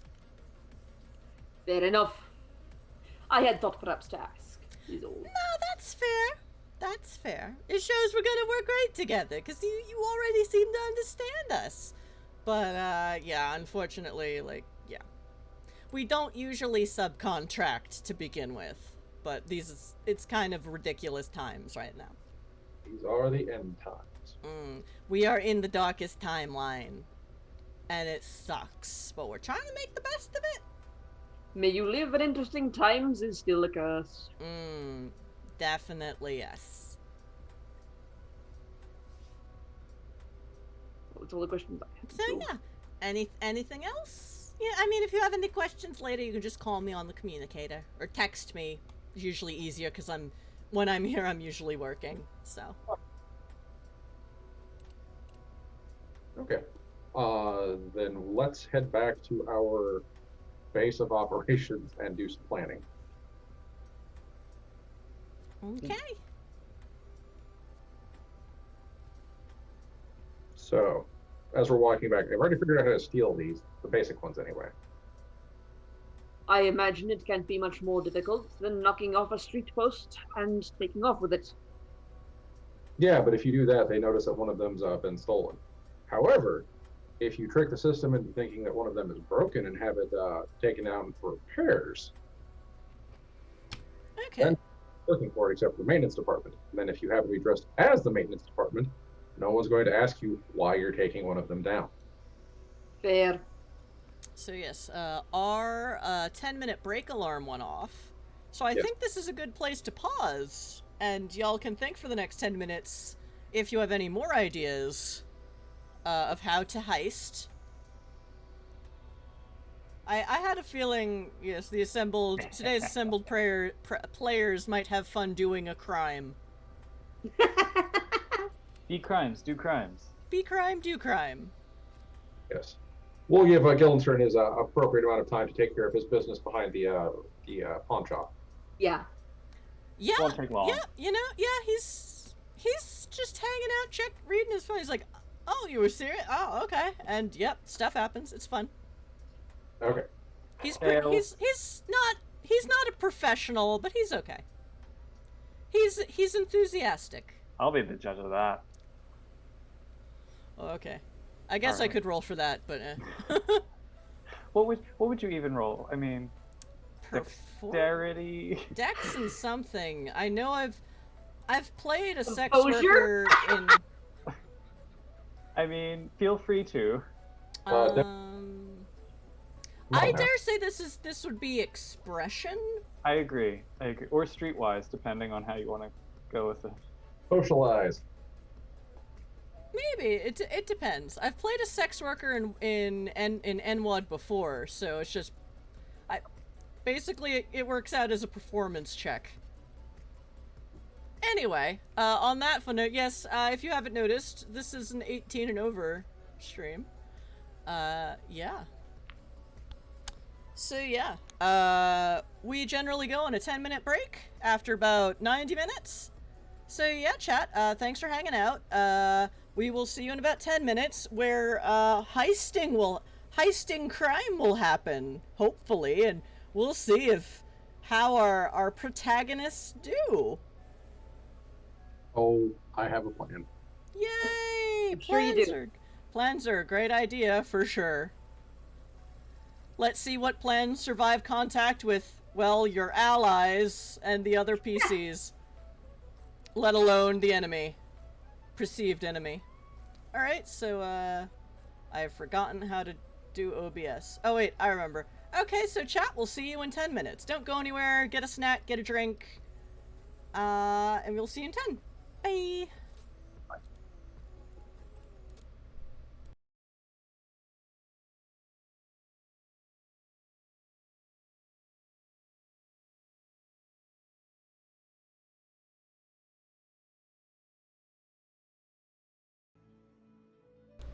Hello, chat. We are back for more shenanigans and possibly crime. I mean, we are a crime. We're just gonna do some of it now. Yes. Some more of it. Be Additional crime, do magic. Oh, let's just break the law one more time. One more time. I forget who it was who's like, can we do more heist stuff? I hope they're one of you three, because otherwise I will feel bad. I But think it's actually Dracus. oh darn. I think I probably seconded heists. So. Right. I think I think the discussion was more heists, and we're not necessarily good people, but. Yes, welcome back, chat. We are going to do crimes. So, you started planning right before break. Yes. So the basic elements of what we're going to try to do, the quiet way is we're going to make a couple of these sensors stop working, or appear to stop working, so that the maintenance crews have to come and either check them, replace them, or otherwise fix them.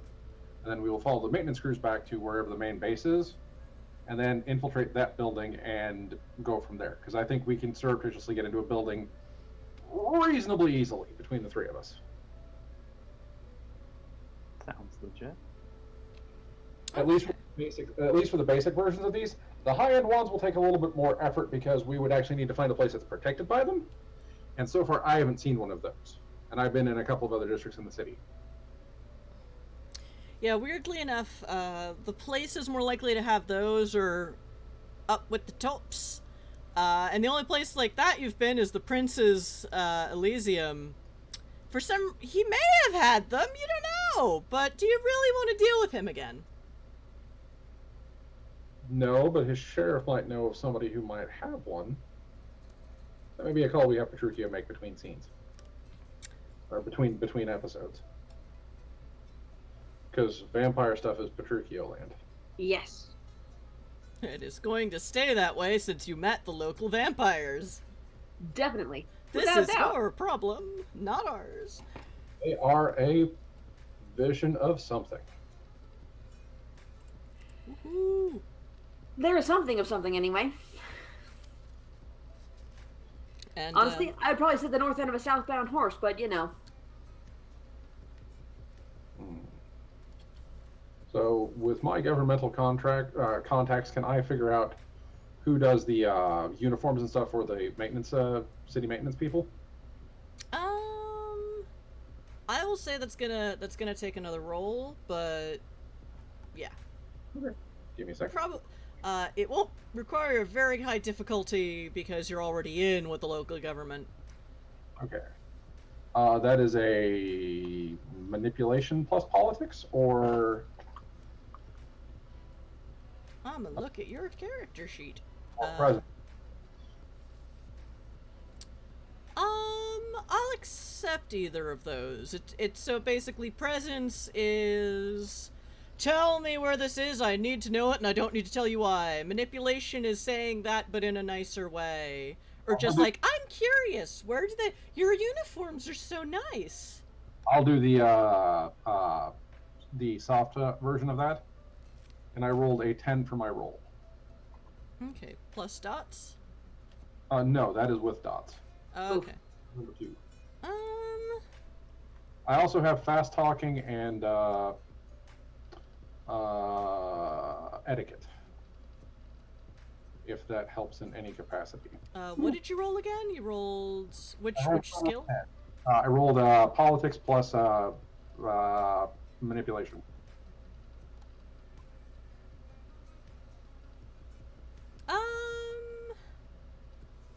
So the government doesn't make its own uniforms, so I would allow your contracts bonus to count. So that'd be at 11, and that would be 2 successes. Okay. Good. Then So, and you went manipulation or presence? manipulation. I was doing the soft sell. Okay.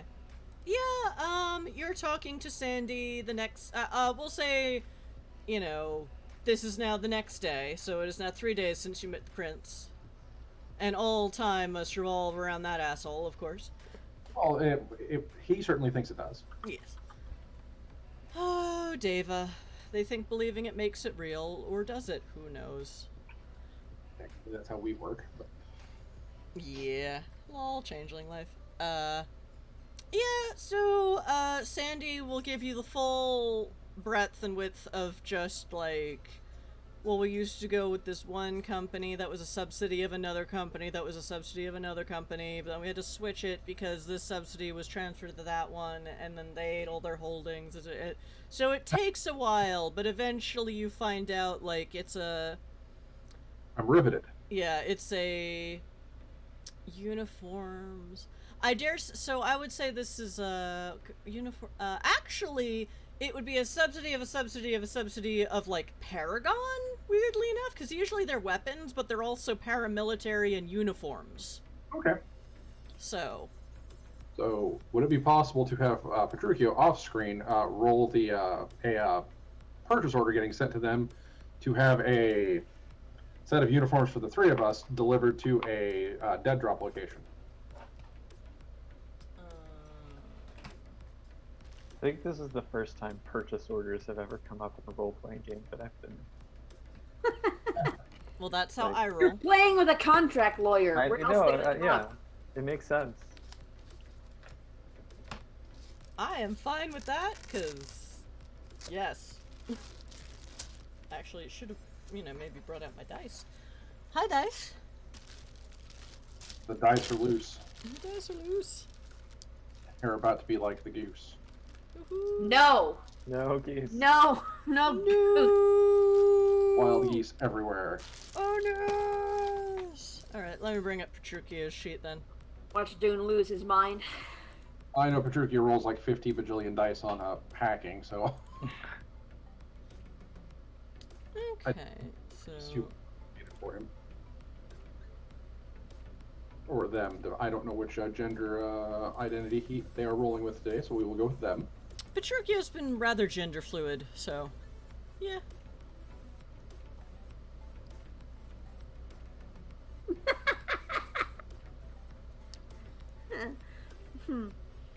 Gender fluid. It's what you put in your transmission.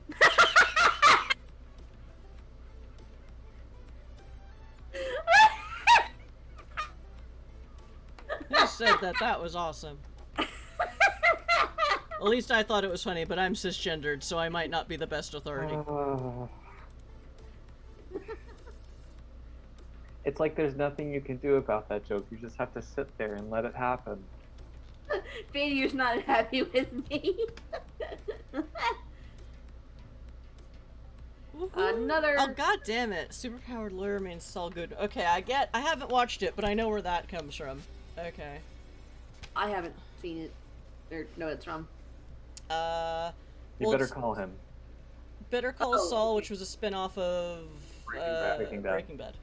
The show that I've been told is too stressful for me to watch. There's a lot Accurate.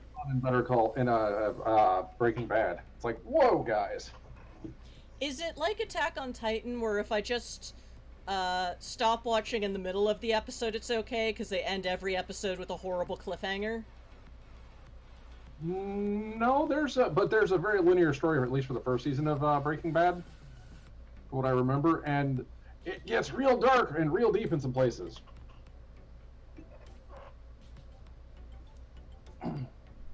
Yeah, Temto, you dropped Ned Ryerson, super insurance person, something or other. Yeah, I saw it. I don't know if she got it written down. Yes, but... I saw that. I was gonna thank them for it, and people were talking. And Fadier bought me 2 more +1s. Thank you, Fadier. Let me roll back and see if there's any more of those for anyone. I don't think so. Well, while we're at it. So remember, chatlings, you can buy boosts for me, the GM, or the players, and it's +1 to their dice roll of 1d10 plus their dots, because we use the LARP version of 1st edition NWoD, shoehorned into Chronicles of Darkness, which is basically designed to not work well in LARP. Which is a shame, but... well, I have all sorts of opinions we won't get into. Oh. Someone named Pukagar has just redeemed 2 player +1s. Who that? I wonder who it could I be. wonder who that... well, so long as your accounts are watching this show right now, I don't mind you using the channel points. So, because it means you're watching our streams, it's helping beef our numbers. There was another question, I now completely forget what it was. But yeah, I saw the other NPC. I believe Petruchio was in the process of rolling a There we go. Phonics check. Purchase order. Yeah, it is not difficult for them to procure three uniforms from that same company matching to a dead drop. So this would be the day after you're actually heist planning, so those uniforms will show up the day after that. Okay. So 4 days after last game.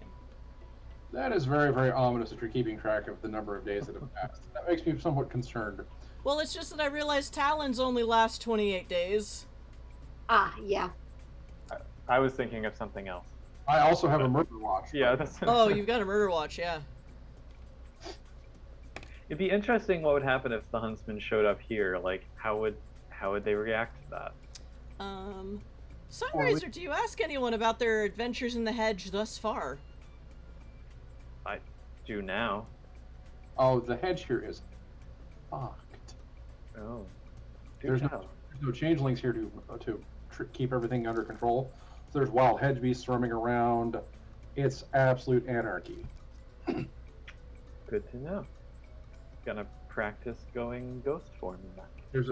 There was a mechanical caterpillar that set your clothes on fire. Terrible. Ah, well then I have that to thank for my new getup. It's a good look for you. I mean, It does suit your coloring.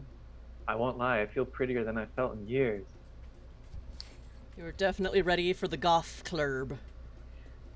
The ball. Maybe not. Well, I mean, you could show up to the ball and see if they let you in. Classism is still a very real problem in this version of the Worlds of Darkness. Yeah. And you're showing up in last year's dress or whatever. I think this is like a dead person's dress that ended up at the pawn shop. Yeah, they weren't going to use it. Yeah, more like the dress of a teenage phase of someone they knew. Now you're just somebody that I used to know. So. Okay, so yeah, so we'll say,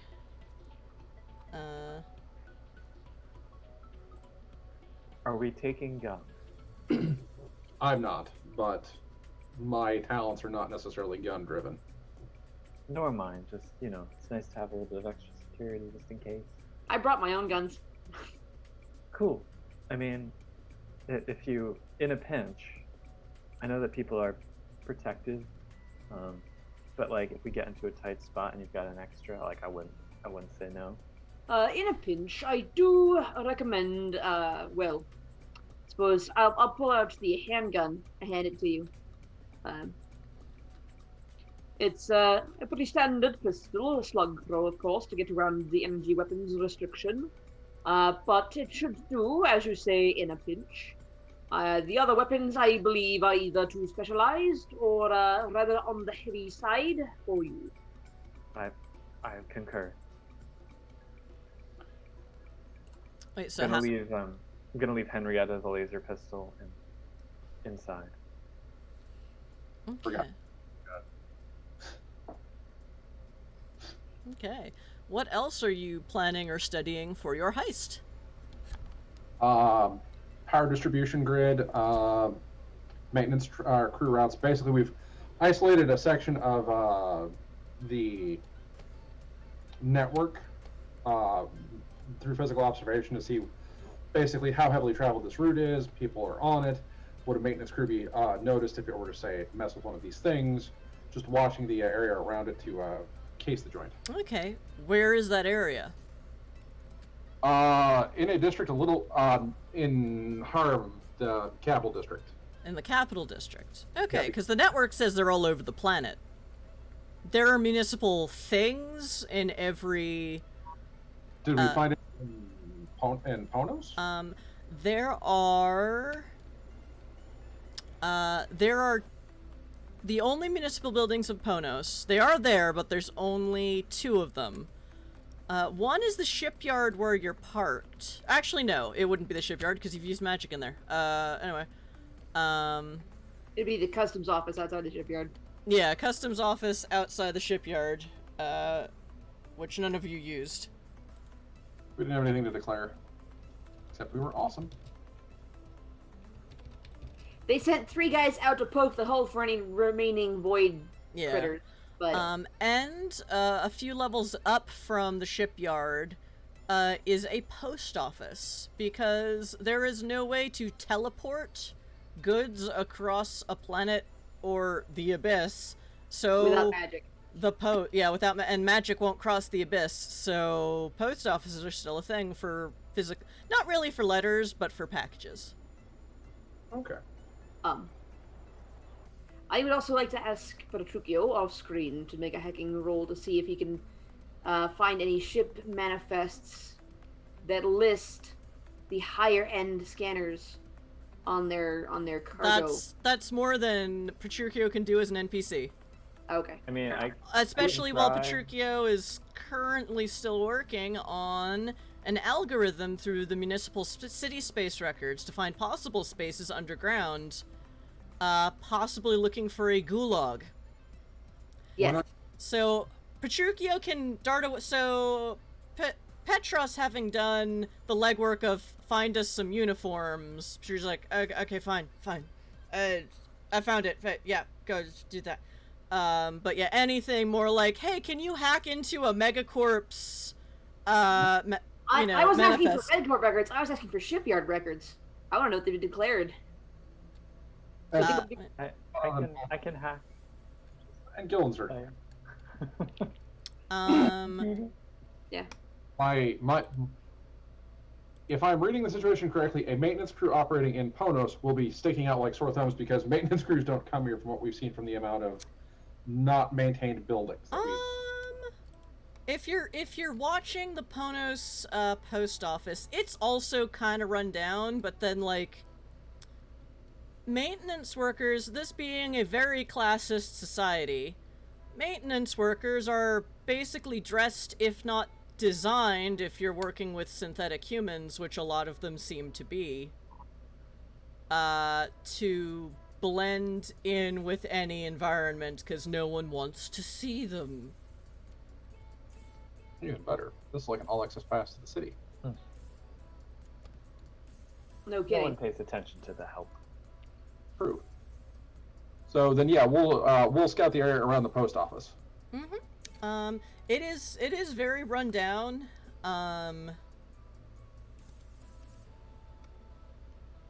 It definitely, their Supernat detector is definitely still online and definitely still part of, because they've hacked into the network. But again, they can't hack into it hard enough to find out how it works, or that part's just not the part that's networked. They don't know how they work, so it's possible that, while its energy source is part of a network, its actual, like, you can't replace you can hack a phone remotely, but you can't replace its battery that way. That makes sense. Kind of, you know, limits of technology. Gillenser, do you think you can make one of these things blink for a minute so that it looks like it's fritzing at the system? Let's find out, shall we? Okay, computers 3.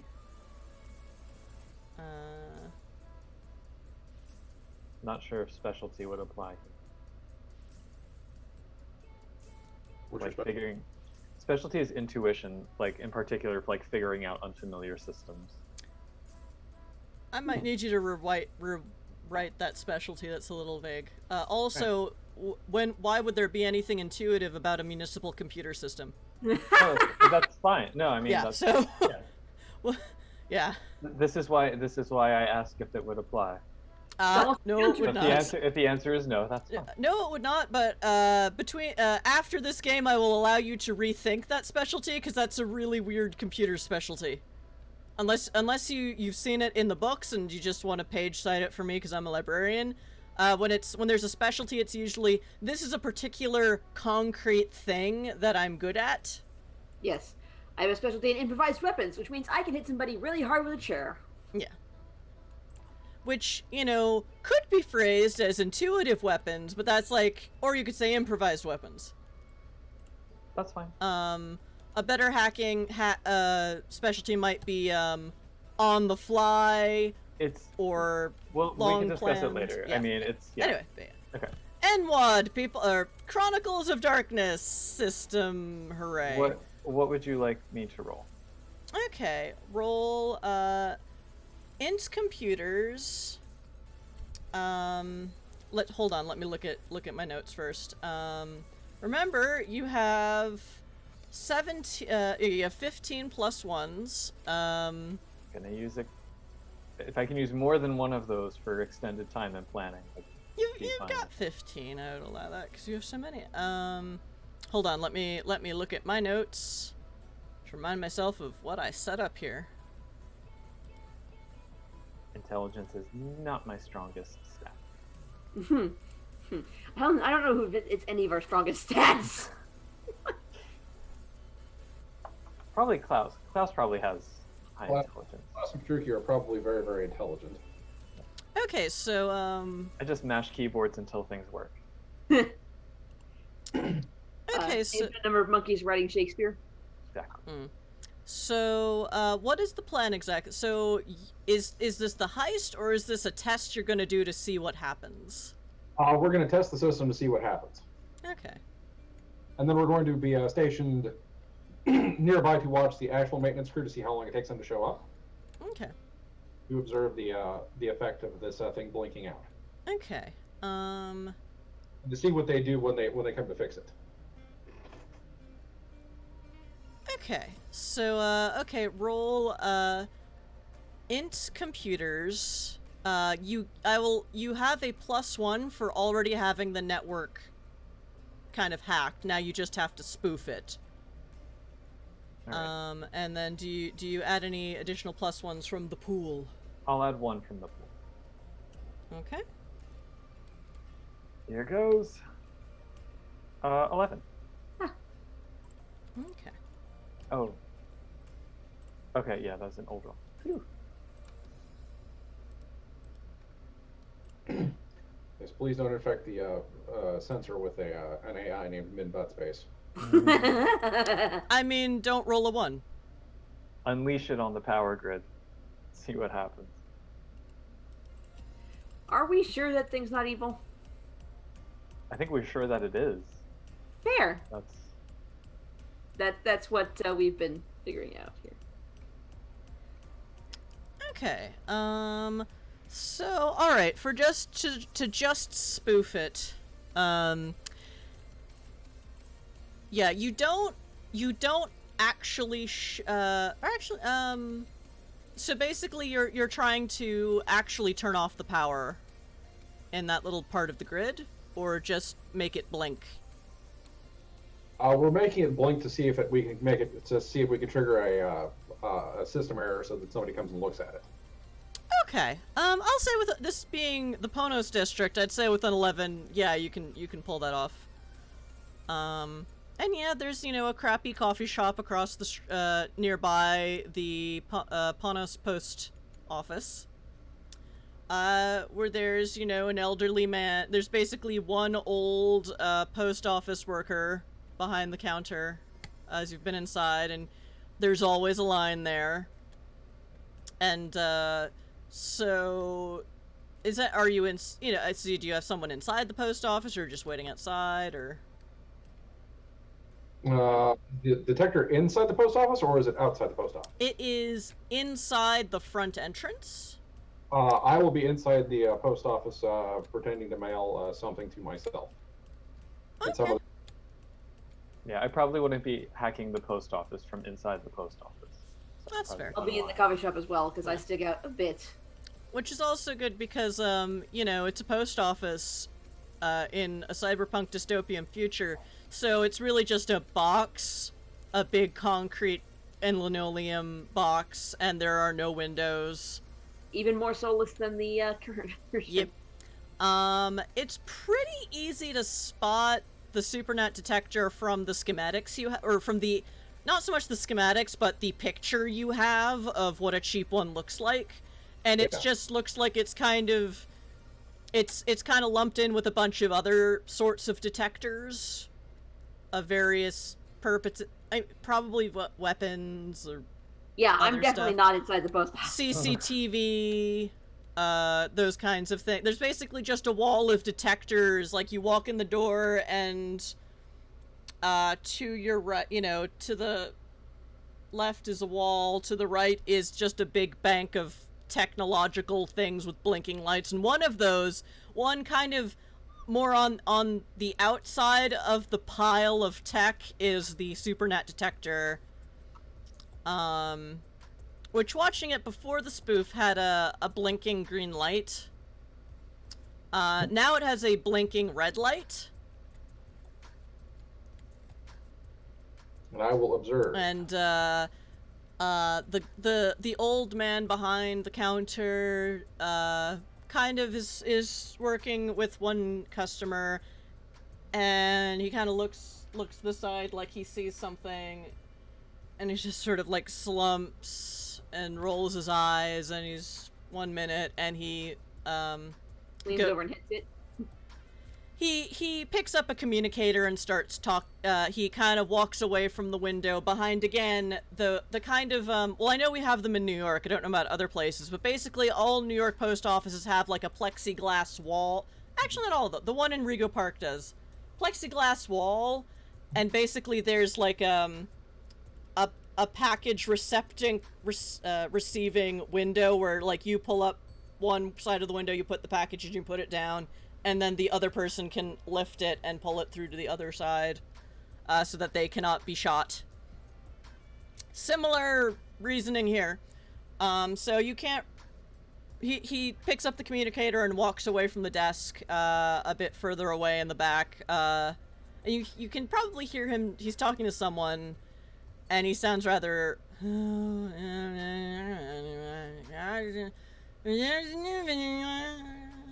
yeah. I have acute senses, so I have my weird rating to all of my perception checks. Okay, is that part of your face seeming, or is that just a regular merit? I forget. The merit. Okay, then you can roll Wits Investigation. Okay, I think I have investigation. Oh, okay, you can also just, well, Wits Composure is more... I'll allow Wits Composure, that's fine. Wits Composure. You have the merit, so that's fine. 7 plus 18. Okay.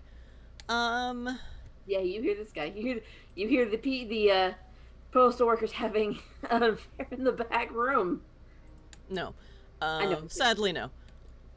He's like, well, it seems the supernatural detector's not working. It seems to be giving me an error signal on the main, infrastructure screen, so can you send someone down to look at it? I know it just started now. I called you right away, because that is now, post office policy in this system, so I called you right away. Yes, this is the Ponos Post Office. What a diligent and dutiful worker. We should make sure nothing bad happens to him. Good egg. All right. Well, I know you're very busy, but could you please take it? Well, I called it in, so yeah, just get down here when you can. Okay, I'll be waiting. But if you can't make it before we close at 6, I'm gonna have to. You're gonna have to bring your own key. Okay, and it's basically, you get the distinct sense that, yeah, maintenance doesn't come here often if they can get away with it. Yeah. And he just kind of, limps. At this point, you notice he's got a bit of a limp. He's an older gentleman, and goes back to helping people with their packages. And I'm sorry about that. We had a slight maintenance problem, but I just had to call it in.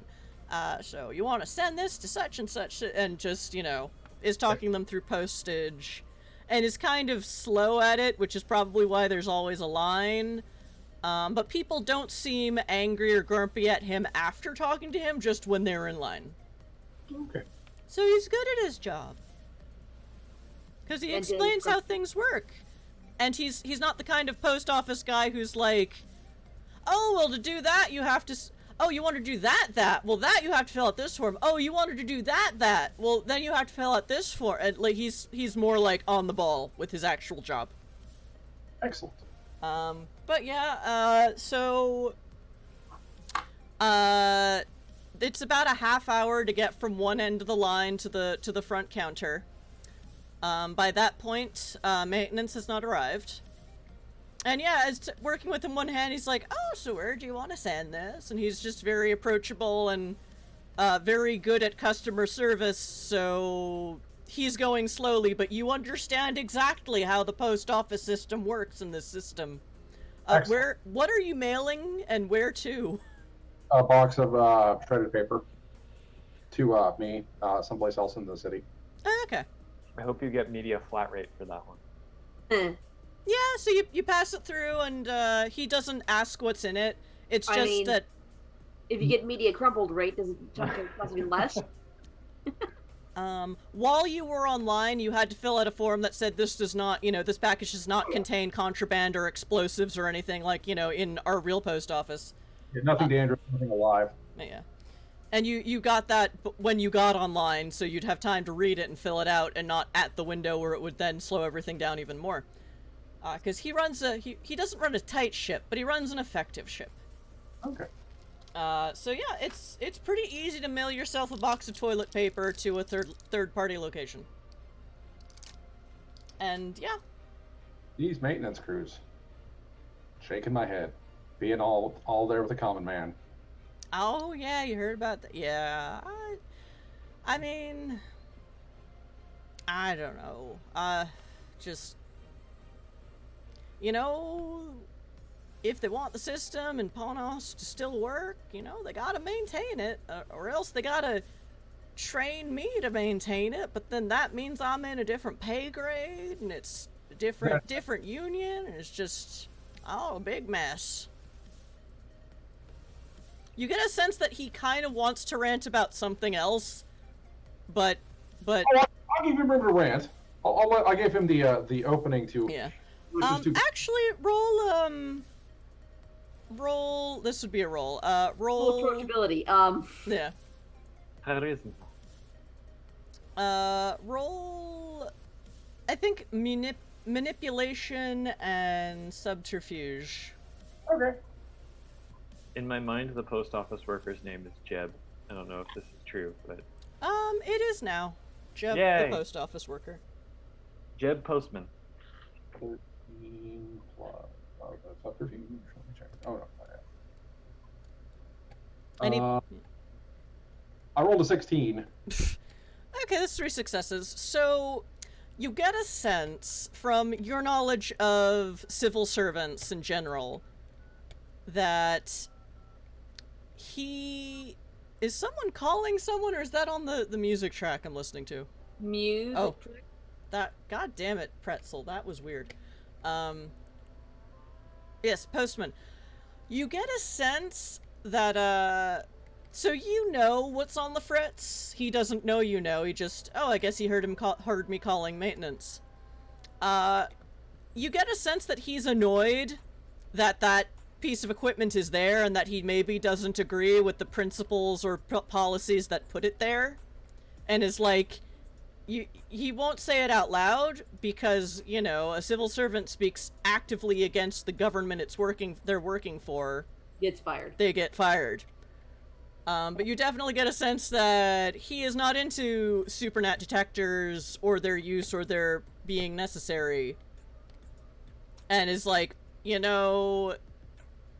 that the kind of consternation you can imagine of the government says this is illegal and we're going to do all these things to protect ourselves from it, and then doesn't actually do shit to maintain it.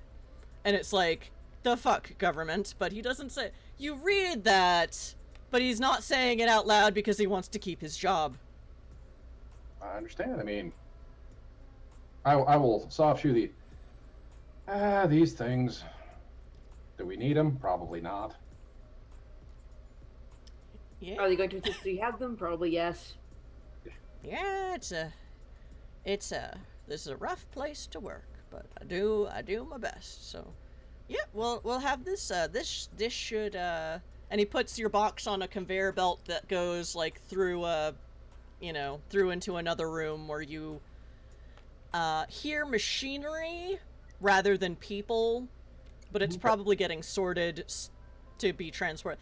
I think that should get to where it's going tomorrow afternoon. Okay, good. So it's just local and on planet, so it shouldn't take long at all. Okay. Well, I hope they get your thing working soon, and if I need anything else, I'll be back. Yep, I'll be here. Thank you kindly. Have a nice day. Jeb the postman. He has a little like, my name is Jeb. Hello, my name is Jeb. Jeb! Jeb. So, Be right- you have a nice day, sir. And he goes on to reset his computer cash register and go on to the next customer. Almost said patron because librarian. Project Save Jeb. Save Jeb. Side quest. You can tell just by looking at him, he's definitely not a changeling. That's okay. He doesn't need to be a changeling to be a good person. In fact, sometimes it helps to not be a changeling. Yeah. I mean, I didn't say that. Anyway. So yes, it is a good, so we'll say it's about noon, when you go through. It is 4 p.m. when you see a city hover van come down the road and park, and 2 maintenance guys come out, and start, and because, if you're all at the coffee shop or even outside, it's not hard to see what they're working on because it is right by the front door. And it's, again, Ponos is cramped and enclosed, and you can sort of just see them through the door. And a few people are like, I need to get in the post office, and they move for a moment and let people in because they need to use the post office. And it doesn't take long because it was just kind of a slight power failure fluctuation in the network, and they're just, and they are definitely working quite quickly. And you see they kind of nod at each other, and one kind of waves, you imagine it Jeb at the counter, in that direction, because there are no windows, because it's a post office in a dystopian future. No windows for anyone. And they just get back in their van and hovercraft very quickly out of the neighborhood. Or rather, no external windows for them. I mean, I imagine you have, like, holographic displays that look like windows from the inside. Nope, not in a post office. Not in the post office, no, but, like, for general people. Oh, yeah, for rich people and stuff, yeah, but not How on about, this like, level. a poor quality printout of a window. There's just pasted to the wall. There's actually an outdated calendar, paper calendar from 2 years ago that's a picture of a sunset on a beach with a palm tree. It's actually an illustration, it's not even a photograph. So, we can get the registration number of the hover van that just left? Oh, yeah. Okay. And it's, like, you just with your regular, now, Masterson in, you could just find out where that vehicle is, when it was last serviced, where it parks, like, etc. It seems that most of the government vehicles, like, there are little pockets and stations all over. This one doesn't park in the capital, but in a nicer middle-class neighborhood a few districts away from here. So a safer part of town, but this, so this, because the government's spread out, it's a planet. Okay. So, you'll have to run that past you one more time. I had a phone call. Okay. So, can we follow the van back to wherever its home base is? Yeah. Okay. You can pretty easily with the government stuff you're already in with. Okay. Then let's do that and get Or our... rather, watching it is no problem. Manipulating the data, that will require a roll. No, we'll just follow. Yep. Pretty easy. We've got our maintenance uniforms. You guys want to go into the building and see what we can see what sort of trouble we can get into? I love it. Let's do it. Okay. Gonna sadly take the dress off and put on the maintenance. Right. I mean, it's a maintenance kind of jumpsuit kind of thing. You can wear the dress under it. It's a little bulky, but you can. Do we have knapsacks? I'll roll it up and put it in a knapsack. No, these are jumpsuits that have very utility pockets on them. I don't want it to get messed up. I'll hang it up nicely. Your machine washable crap cheap velour velvet black that I 90s put effort into adding trim to. That's true, yeah. Washing it will be more difficult now that you've added trim. I'll do it on delicates. Dune hangs his trench coat up next to Sungrazer's dress. Dune's jacket is heavy canvas and clanks ominously as it is hung. So, in this suit, you could probably smuggle a fold-up knife, like a folding knife, a pocket knife kind of thing. Maybe like a Derringer-sized laser pistol, if you have one, but not a lot of big weapons. From the guys you saw walk in, any larger tools? Because, I mean, this is all fine electronics now, so it's all very small, delicate little things. But they had, like, you know, a standard old-fashioned tool belt with, like, wrenches and drills and stuff mounted.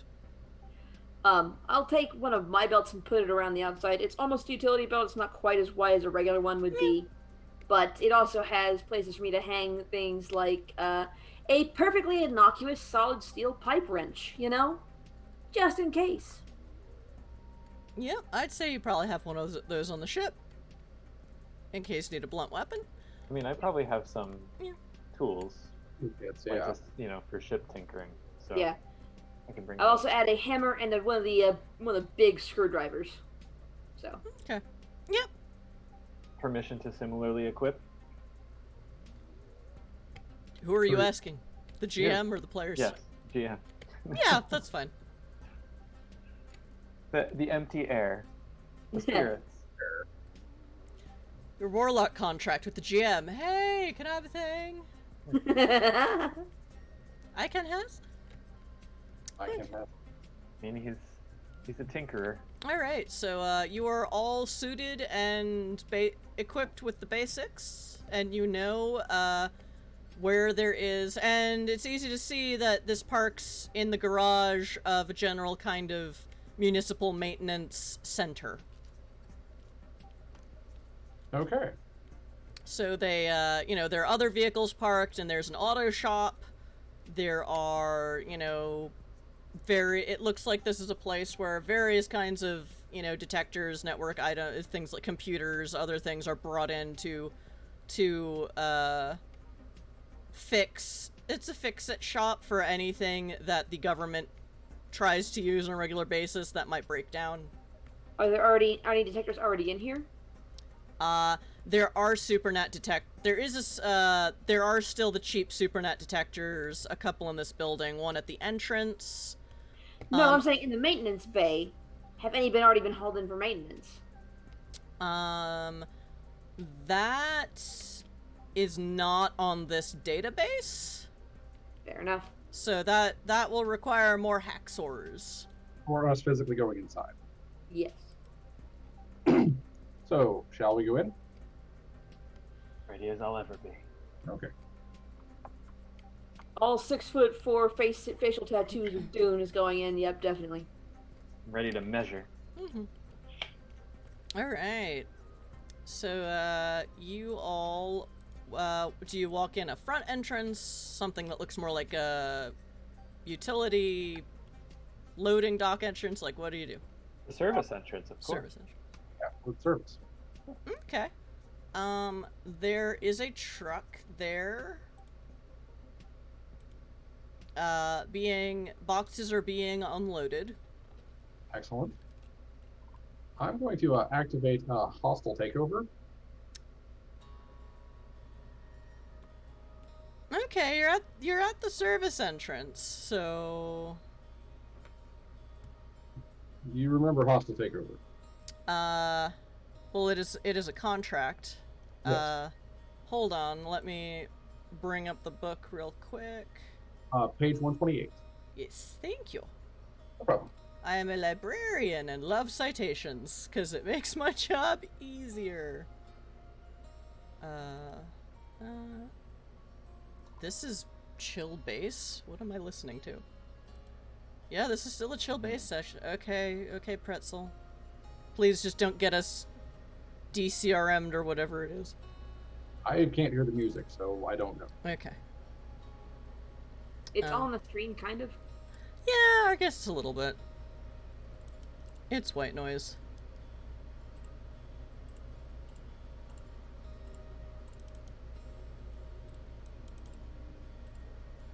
Okay, what page did you say? Page 128. This is a handy contract. I just read over into it. Hostile takeover costs 2 glamour. Or what are you doing? Loophole. I don't have the loophole for it. I don't think. I don't think the unit does. I remember using it once on another building, so. I've used it before on Yeah, buildings. yeah. Declares right to be on the premises, persuading the home that they belong there.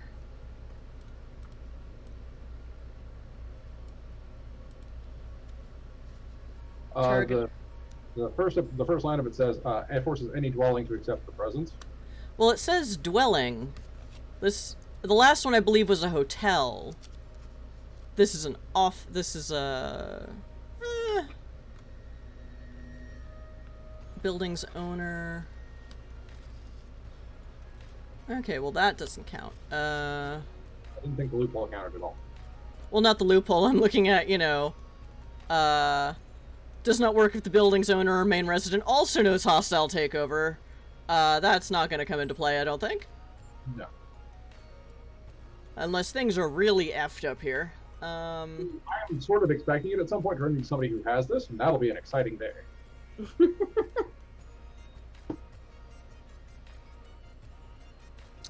Well, the thing is, it specifies dwelling. No one really lives here. You know what? For funsies. Okay, so I will say this counts. This counts for, what is your name today? Petros. Yeah. However, anyone who doesn't have this changeling contract has to make I can extend benefits to a number of companions equal to my presence, as long as they remain in line of sight. So I will extend the benefit to Guildenstern and Derek. Okay, let me bring that back up, because then I just closed it. Wait. It's the last sentence of the first paragraph of the fact.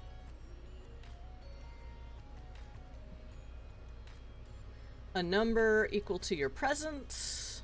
My presence is 4, I think. Okay. Alright. So, as long as your buddies remain in your line of sight, they do not have to do rolls of... they do not have to roll to fit in. I can also just turn invisible if that makes it easier. I mean, yeah, but... If we get separated, if we need to separate for whatever reason, I'll turn invisible. Fair.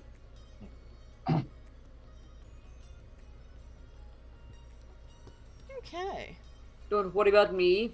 I've got a pipe wrench, and I know how to use it. That is not what I meant to open. Where am I on the screen? Okay. Alright. So, yeah, and, from what you understand, the only two cheap Supernat detectors in this building is there's one at the front main entrance. And there is one, there's sort of the equivalent of an executive floor. You're not really sure what kind of person would work there, but, well, probably someone, elites down on their luck, more like, or just... It seems like it would be a punishment position to work here. But basically, the equivalent of their executive floor has one by the elevator bank. Okay. Let's not go there if we don't have to. They just go off randomly because hostile takeover takes over the whole building, or? Well, the thing is, he still only used that glamour... Well, you're not really sure, because... I have no idea, that's why I asked. I'm like... Well, the thing is, you don't know how the Supernat detectors work yet. Fair. But you do... But, Petros does this, and you don't hear any alarms. The guys at the loading dock keep unloading. No one seems to pay you any mind. Enough. Okay. And you walk right in, and the loading bay is it's a big room full of boxes and people putting them on dollies and other things to bring them to other parts of the building. No one seems to be unpacking them here, but there are actual people kind of looking at the boxes and figuring out what department they go to, etc. Departments are good. What departments are there that are available? Looking at the building directory. Or what are the departments that are here? Yeah, there's basically, I dare say, a paper list on one of the walls for people to check in, and some people are checking in. It's like, oh wait, what floor was that on? And yeah, there is IT. There's computer engineering. There's auto shop. There's sewage. Yeah, there's yeah, I'd say that there's a sewage. You're not really sure. It's not in the basement. Actually, no, it would be in the basement. There's sewage maintenance. There's infrastructure maintenance. There's special projects. And yeah, you're unfortunately there is no department of Supernat detectors. Special projects. We'll go to special projects first, and then we'll go to infrastructure. Yeah. We'll go to IT. They'll have all the information. That is their job, to technology. There's also a department of uniforms. Huh.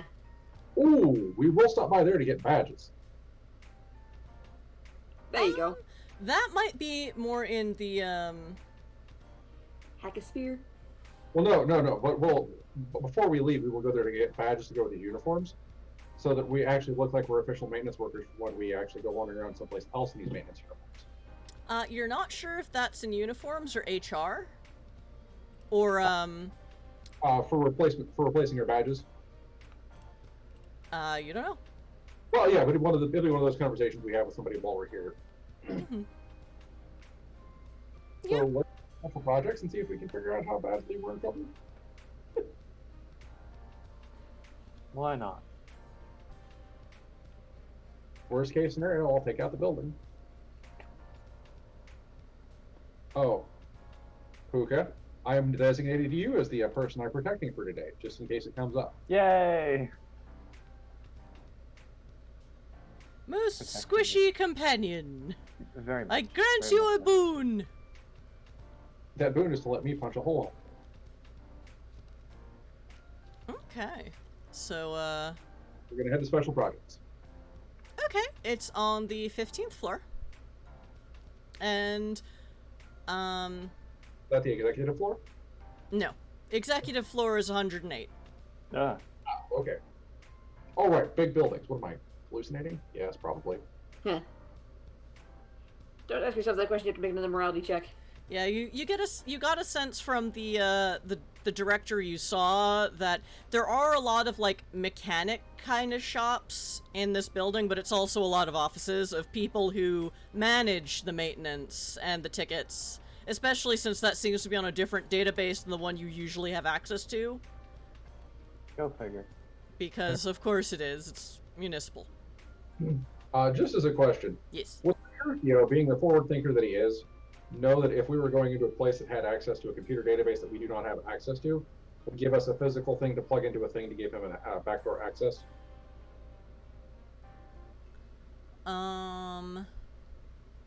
You can ask him the next time he plays, and we can retroactively roll for it. No problem. That'd be one of those things that I would have thought of. And if Hashtag Von True Life.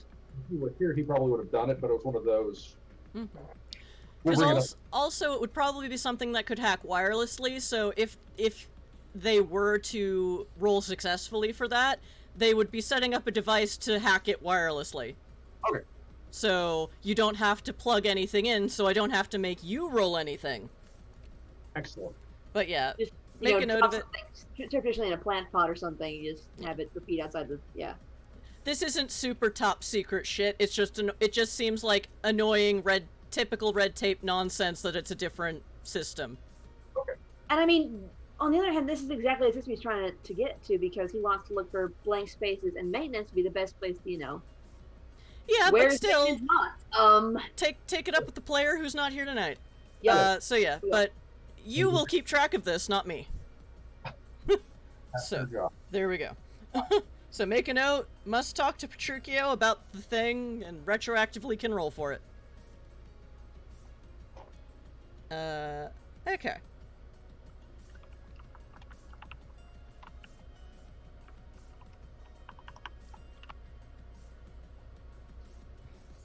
Note taken. So, special projects. Special projects. Okay, so, the elevator, no problem. There are, so, you get on the elevator, and you know how in some hotels you have to tap your room card before to let you use the elevator? Mm-hmm. Does your cantrip also spoof those? Yes, the building. I belong to the building. Okay. So yeah, you are able to just put in a button and go to the 15th floor. You walk out of the elevator bank. It seems like there's a bank of 6 elevators that, go to all floors, and then there are you don't really know, and that's all you can see for transport throughout the building. And 2 of these elevators are quite large because they're service elevators, but they're still in the same bank as the regular ones. Okay. Instead of being like over there, behind Building, the nobody cares how it looks. Yeah. No, yeah, this is not a very aesthetically pleasing building, because they didn't care. They just need people to do their jobs. Yeah. And so you get out of the elevator bank, and the elevator bank is up against one wall. There's the wall on one side, and then to the right of you is, again, plexiglass wall with a door in it and another key card thingy, which I guess you also spoof because the building belongs to you now. We also don't trip on security cameras. Okay. Yep, that's fine. Yeah, so you just walk into special projects. Mm-hmm. And yeah, there is, like a secretary, and behind her and there's sort of like, almost like a library. There's the counter, there's a woman, there's an executive secretary or admin sitting behind it, typing something on a computer, and behind her are just rows and rows of servers and filing cabinets and all sorts of weird stuff, and just like Farnsworth's mixed up. Oh, you don't know if they're mixed up, but it seems very utilitarian, and digital and hard copies of lots of stuff behind her. And then, to either side of you is like more rooms, more offices.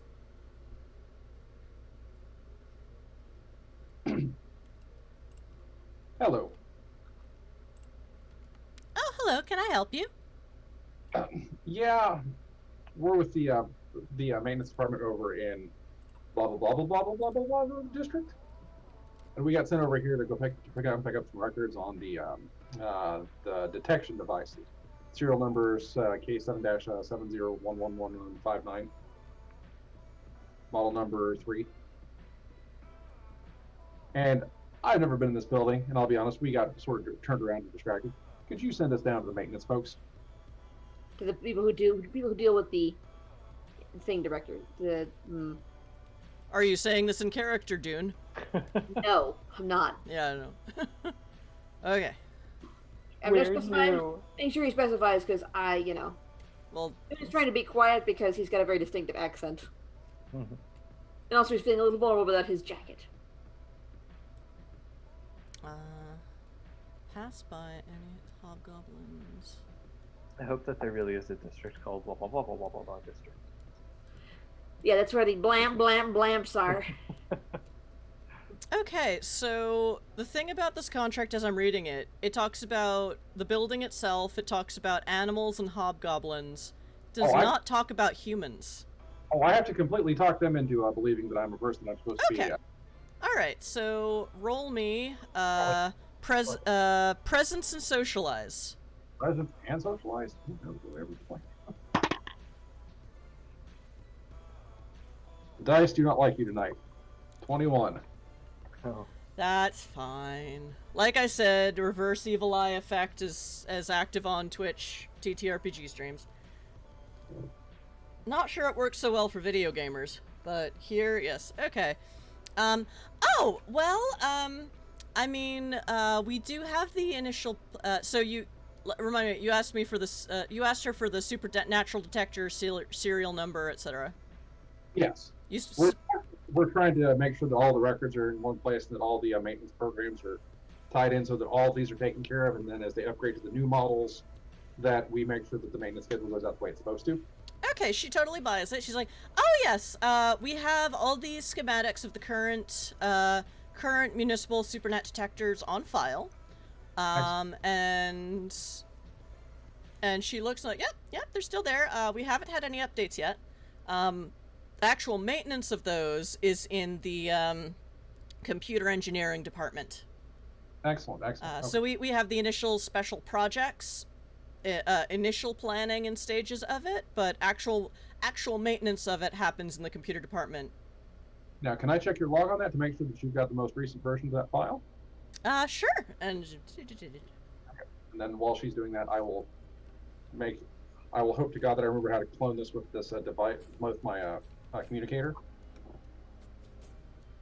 Okay. With your communicator or the burner phone? With one of the three that I have on me. I will ask you to pick one in particular now. In ours, we can copy it onto the burner phone if we want to, but I want to be able to get it off and give it to Petruchio. Yeah, I will put it on the burner for now.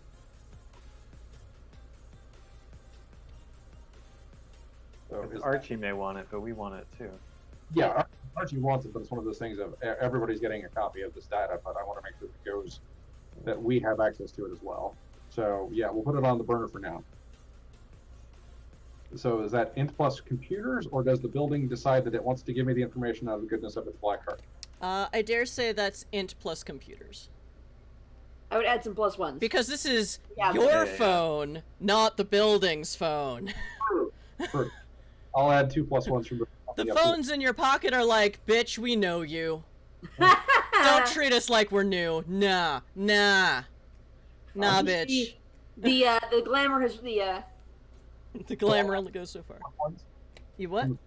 Yes. Okay. Yes, you may. I went to computer camp. I rolled a 22.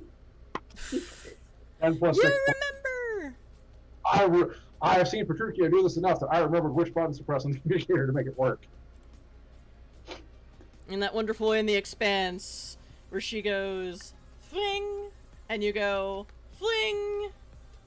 Or actually, she probably has a larger data pad, and she just sort of is typing, look at her screen, look down, nip, floom, and it is on your paired device, burner phone. Excellent. Alrighty. Well, thank you for your time, and we will make sure that we give a positive review the next time we're back at the main office. Oh, thank you. What was your name? I'm sorry, what? What was your name? Oh, Deborah. Deborah. Yeah, I'm Deborah. Nice to meet you, Deborah, and then we'll head out.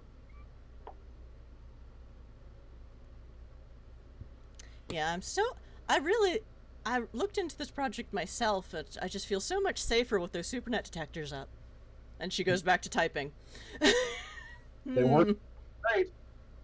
Nothing. She's not getting saved along with Jeb. Don't Jeb. save Deborah. Project Yes, no.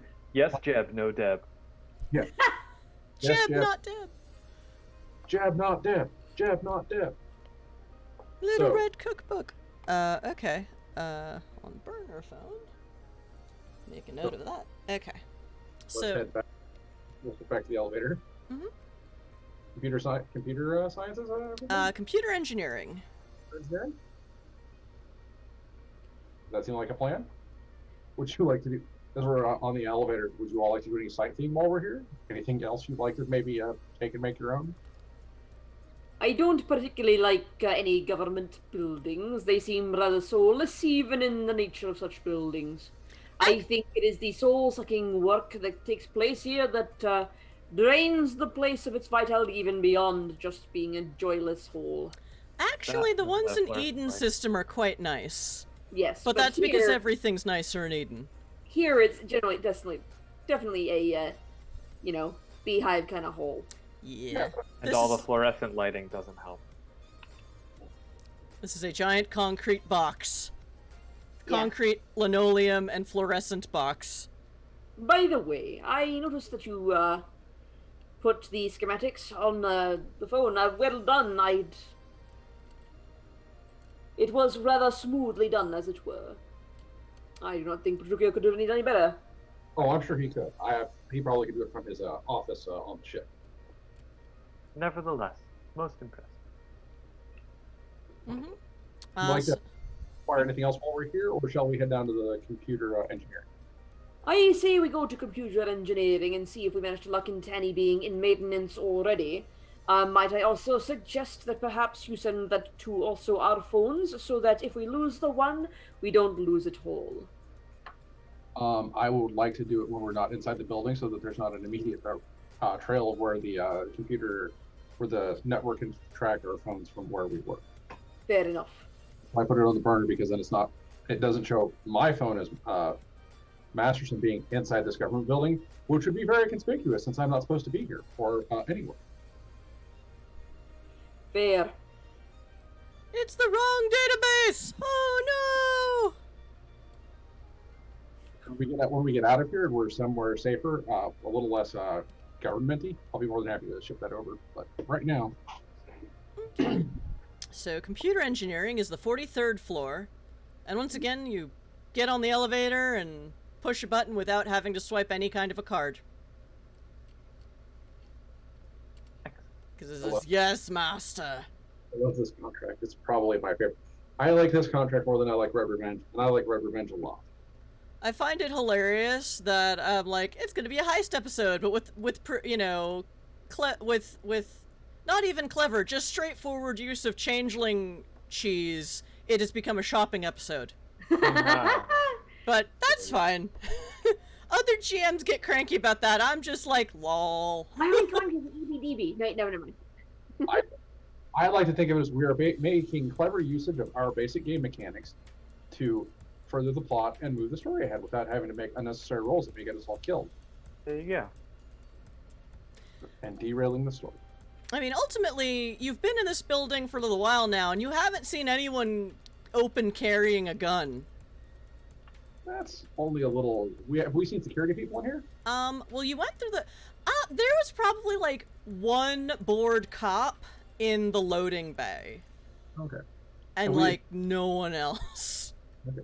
Did Guildenstern and I clock any changelings who were in hiding? While we were on... You have seen no changelings since you've been here. It just smells like government, right? Nothing particularly. Derek, you smell no werewolves. Or even wolf blood. Well, wolf blood's more subtle smell, but no, it's just government and It's disinfectant. It's paper, it's cheap ink, it's Cheap even paint. cheaper hand disinfectant, it's, floor wax, it's Bad coffee. hideous coffee. Keurig And- cups. Yeah. Oh, Cheap styrofoam cups. Yep, computer engineering, 43rd floor, and the elevator just takes you there. Again, you see you're up against... this bank of elevators is more in the middle of the building, but it seems like the floors you've been on have, like, a wall to one side and the plexiglass doors with the card reader. And yeah, you just go right in. You also are, there's an admin desk at the front. But around them, and there's still some filing cabinets and a lot of servers, but there's also kind of like broken stuff on carts with tags on them, and it looks like part of their job is to tag them to go to certain rooms on this floor, and there are people like taking carts full of broken stuff to other parts of the floor where it looks like there's more workshops and offices. Do we see anything on the carts that looks like busted, or the detect? We've seen the detectors now in the post office. At least one of us has. Do we see any of those on any of the carts?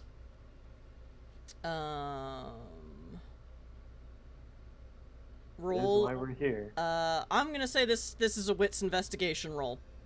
Okay. For everyone. Yes. If you're looking for a Supernat detector that's broken on a cart. I mean, that is why we're here, right? Yes. Like, I will add a +1 from the pool. Because it's 10:30, so. yeah. Yep. Okay. That is 7, 9, 4, 10, 17. Okay. I'm not going to add a +1. And I don't find any. But Dune found some.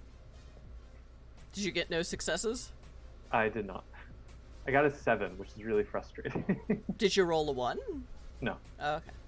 Masters, Petros? Oh no, I don't have investigation. I'm going to use I'm going to social engineer my way into this. Okay, Zoom, either your mic or your Zoom is weird. Did you say sexual or social engineering? Because I'm like, I'm not going to say no to the other one, but I'm like, I don't think that's what he meant. In that kind of party yet. So neither of you, Derek, you rolled a 17, you said? Yes. So you get a good look with, your keen wolf adjacent eyes at all of the carts. Who's Jason?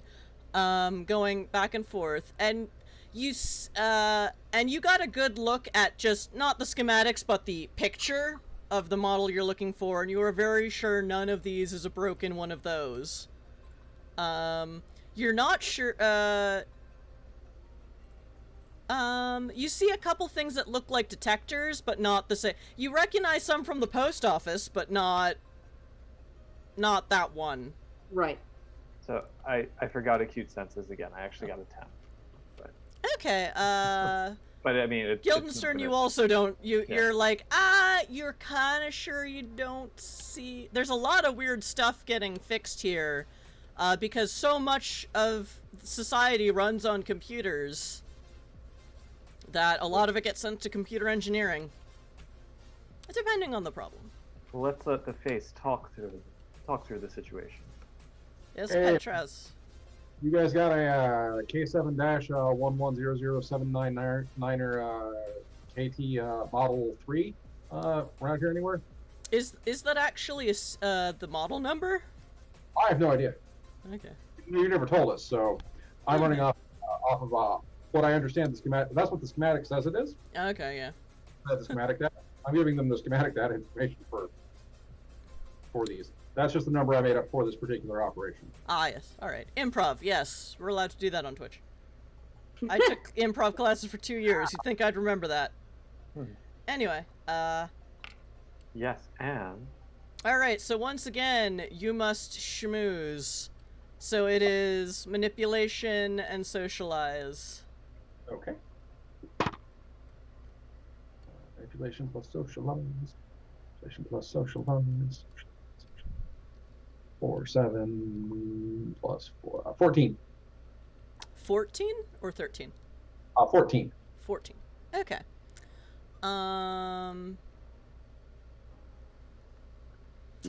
This guy kind of regards you. Is like, oh sure. Just let me see your badge.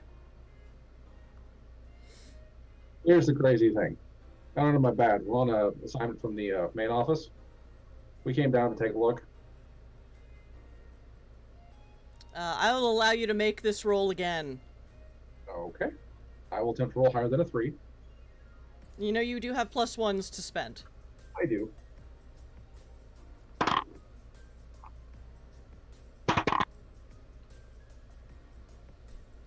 heard 2 dice. That's I a heard good 10 sign. again. That's a good sign. 2 dice bad. So let's see. 19 plus 3. Manipulation. 26. Yeah, that would, as they say, do it. Maybe. So, at first, you do get the sense that this young man is smarter than the secretary you spoke to in the other office. So which is why he's like, oh, can I see your ID, etc. He's like, oh man, did that happen again? That's like the third time this week. Like, we better up our firewall and other security, because someone's up to something. If people, this can't be a coincidence that people keep losing their IDs. I mean, I'm a computer security expert. Like, oh, good. Okay. So yes, brilliant young man. But yeah, with Bamboozled by seven successes from a professional fixer. Like, yeah, sorry, you're still a nerd. Yeah. I say it as a nerd who has some social skills. Sometimes you just can't compete with a high charisma. It's just like, yeah, okay, so, we've got one of those in, Workshop 7. Yeah, we haven't had many of them break down yet. But we only put them in a few months ago, so. Have they given you the update schedule for when they're going to start rolling in the new ones?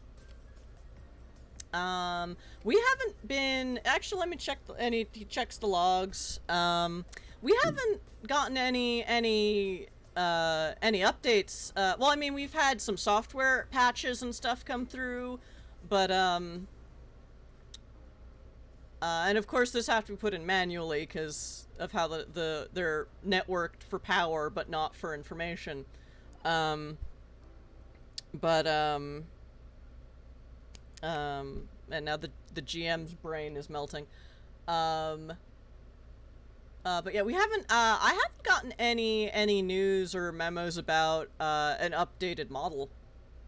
Oh, you have not heard about the Model 7s? Nope. Oh, those things are amazing. Evidently, they can pick up Supernats just walking around. Oh, well, I mean, but is Limos Brass gonna shell out for that? Because it's gotta cost more money than what we've got. Once we get into the Protectorate, we'll have Protectorate money rolling. And the Protectorate will want to make sure that this place is sealed up tight. No leaks, no wiggly fingeredness, none of this, none of that. I mean, that's true. I mean, You have changelings and weird things wandering around inside our government buildings. That'd just be terrible. Wiggly fingeredness. The heebie-jeebies.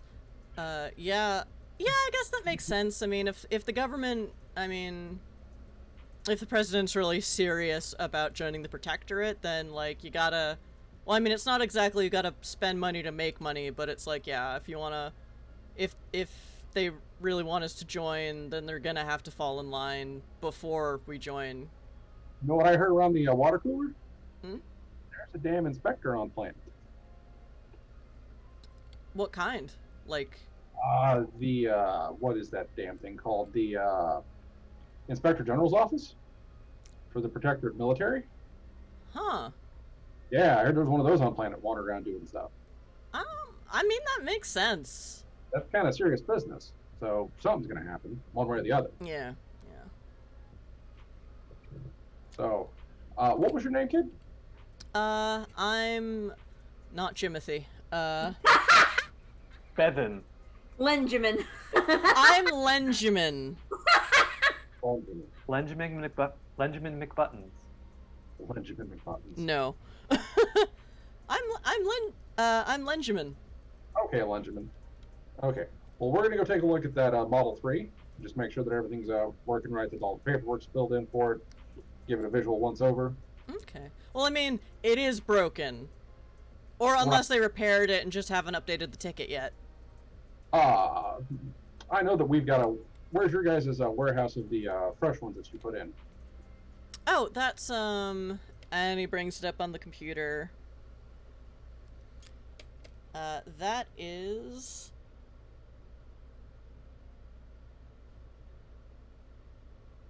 that is... Let it not be Elysium. Please let it not be Elysium. That's in the Nix district. So there's a lot of warehouses down there. Okay. All right. Well, then, yeah, we'll go take a look at the. We'll be out of your hair, and then we'll head over down to the workshop. Take a look at the Model 3. Yeah.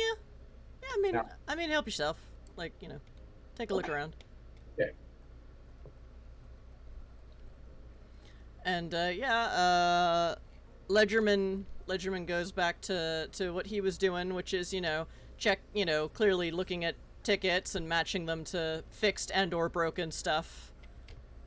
But while you were talking, some other people came down from the elevator and, got a cart of equipment that is presumably fixed and took it back out onto the elevators to take where it's supposed to go. Okay. And the workshop / offices are all pretty clearly marked. Workshop 7 is, kind of around the corner, and on this floor they do have windows. Windows. But they're like floor to But not a ceiling. Mac. What? But not a Mac. No. I was gonna make a Space Vista. Apple. Still runs on Windows 95. I was gonna make a Vista joke, but There you go. Yeah, there's like big floor to ceiling windows because it looks like that's just what it's like in this building. And yeah, there's a guy kind of having his coffee and donut, sitting next to what looks like a fixed, mostly it looks like he's been working on one of those Supernat detectors, and he's got like the chassis is open, and it looks like all that's off is the chassis. okay, the housing is the only thing that's missing. Yeah, it looks like I would say it was Derek that got the 17 when looking for one. So I would say, Derek, what you're not completely sure, but it doesn't look like there's any bits out of it, but it looks like he's just taking a break with his coffee and donut before putting the chassis back on. Probably it's a big, you have to screw it on, get a buddy in there, have to hold it, and you're going out with a screwdriver. Not necessarily, but it looks like it's a lot of tiny little screws because it's space tech and it's lots of little fiddly. He's got like very meticulous, like just a whole bunch of tiny screwdrivers that almost look like scalpels or just magnets on handles. It's weird. It's the future. And he's just having his coffee and a donut break. And he's like, "Oh, can I help you?" Oh, just checking on the progress of that Model 3. Oh yeah, it's just about done. Okay. I just have to put the casing back on, but I've got a couple minutes. Okay.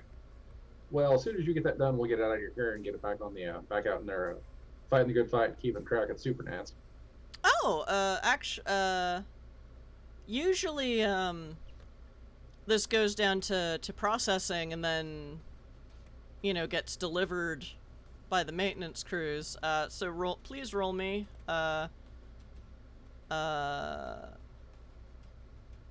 manipulation and socialize again. Okay, I was about to ask if subterfuge, but they're the same number, so. Actually, yeah, socialize or subterfuge, either is fine. Yeah, I think this would be subterfuge. They're like, give me the thing. Not just, I am one of you, but I am one of you, give me the thing. 13, plus I have my 5 ranks in fast talking. Okay, what does that do again? A lot of different things that I don't keep track of very well. I will look them up before we have another game, but I think it gives me bonuses on lying to people and convincing them to do stuff for me. Okay, let me see if I can quickly check my own document on all of the things, because I did make a document about this, because merits, second ed merits, are not exactly the same as first ed merits. Yeah, they're very odd. Let's see.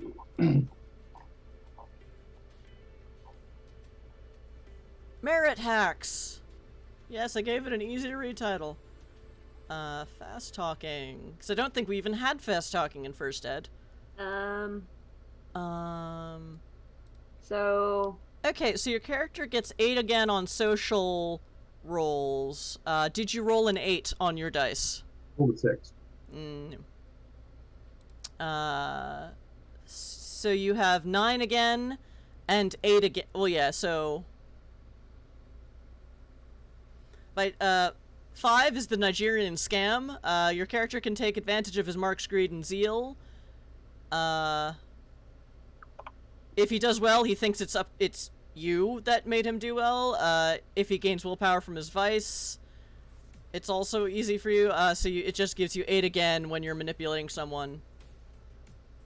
I also have 5 dots in etiquette. Yeah, but you only... is etiquette a merit? Yes. It's on the same. Okay. Oh, wait, yes it is. Oh, that's doors. I haven't edited that one yet. Yeah, You know what? It's 10:45. I'll allow it. Just... Okay. I have to fix this later. Okay. Oh, damn it. Anywho, okay, so, yeah, I'll say... He's like, huh, that's weird. Usually I just, send this down to processing and distribution, and then they just send it out on a truck. It's a rush job for some office over on the other side of town. Crazy thing. Huh. Something post office. Okay, I mean, that's a lot of pull for a post office, but okay. Yeah. And he finishes his donut and puts his coffee aside, and starts the careful, delicate process of putting the chassis back on, for which he actually has to open another drawer and pull out, actually, everyone give me int plus science or computers, whichever is higher. No. I rolled a 6. okay. Cool. Huh. Guildenstern, you're our only hope. 11. Okay. That's Oh decent. god. Oh god, okay. 10 again. Okay. So 18 plus 3. It's 21. Okay. The only reason is because I rolled well.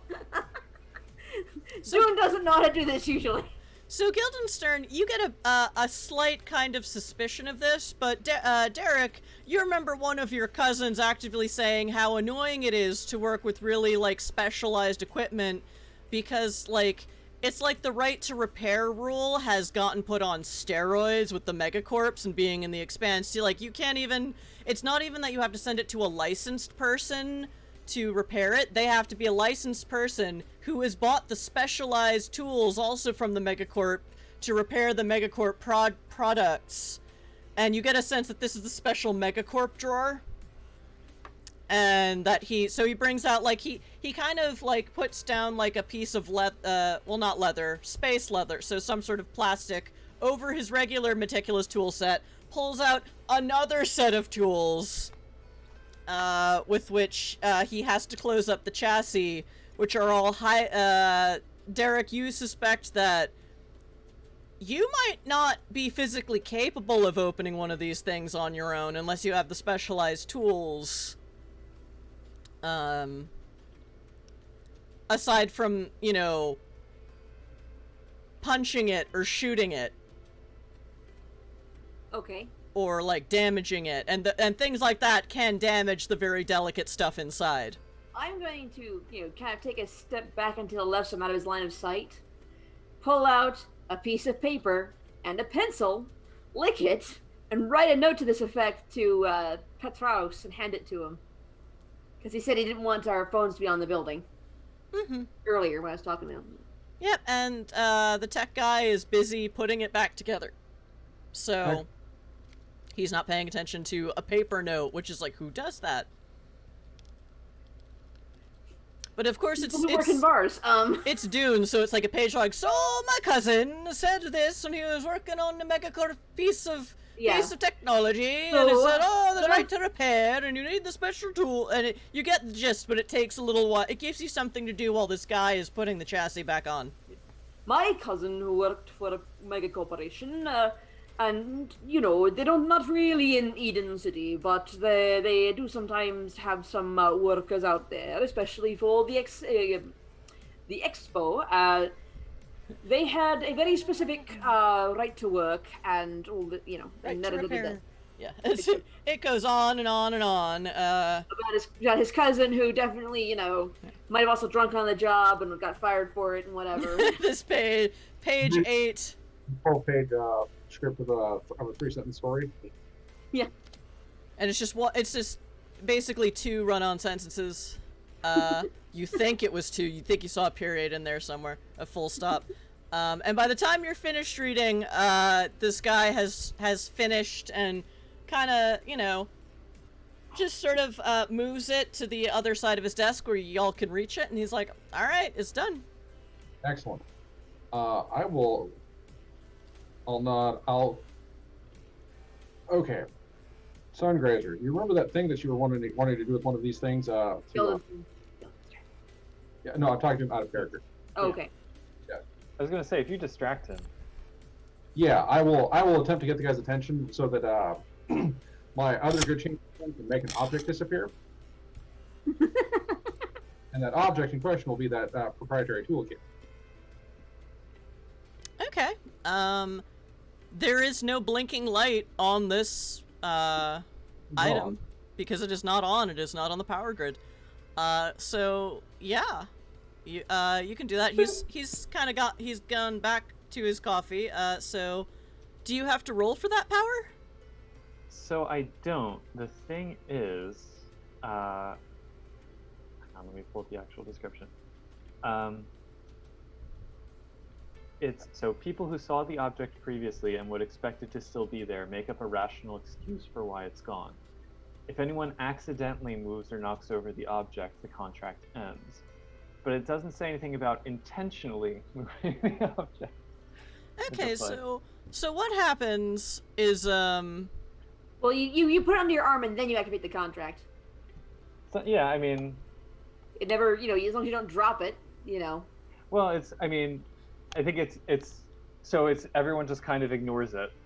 But if someone bumps into it, it's like, oh right, it's still there. But if someone carefully and quietly, do you have to touch it to do this? No.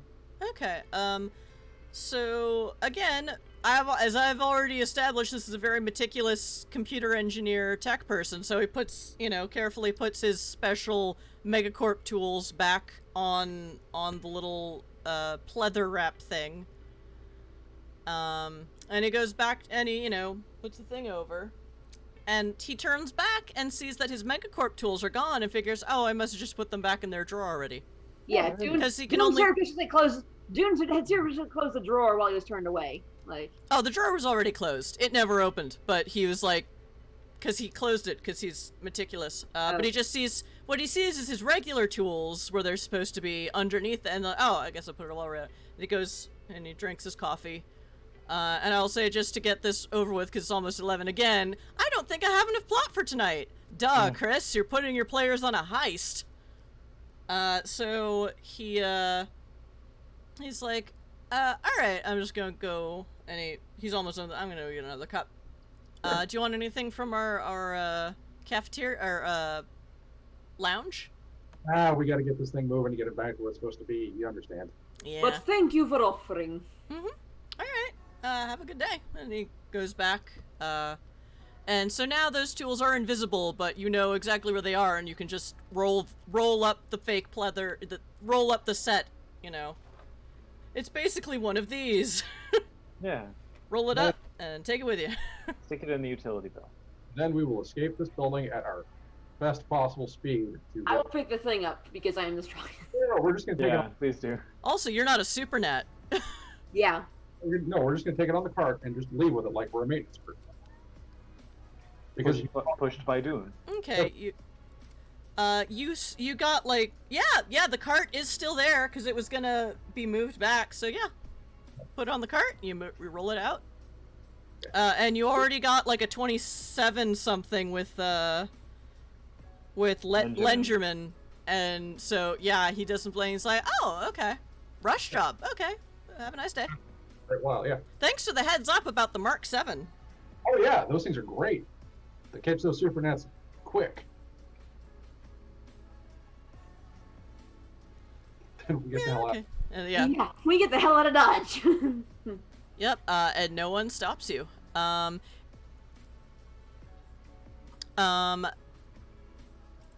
much lying. So much lying.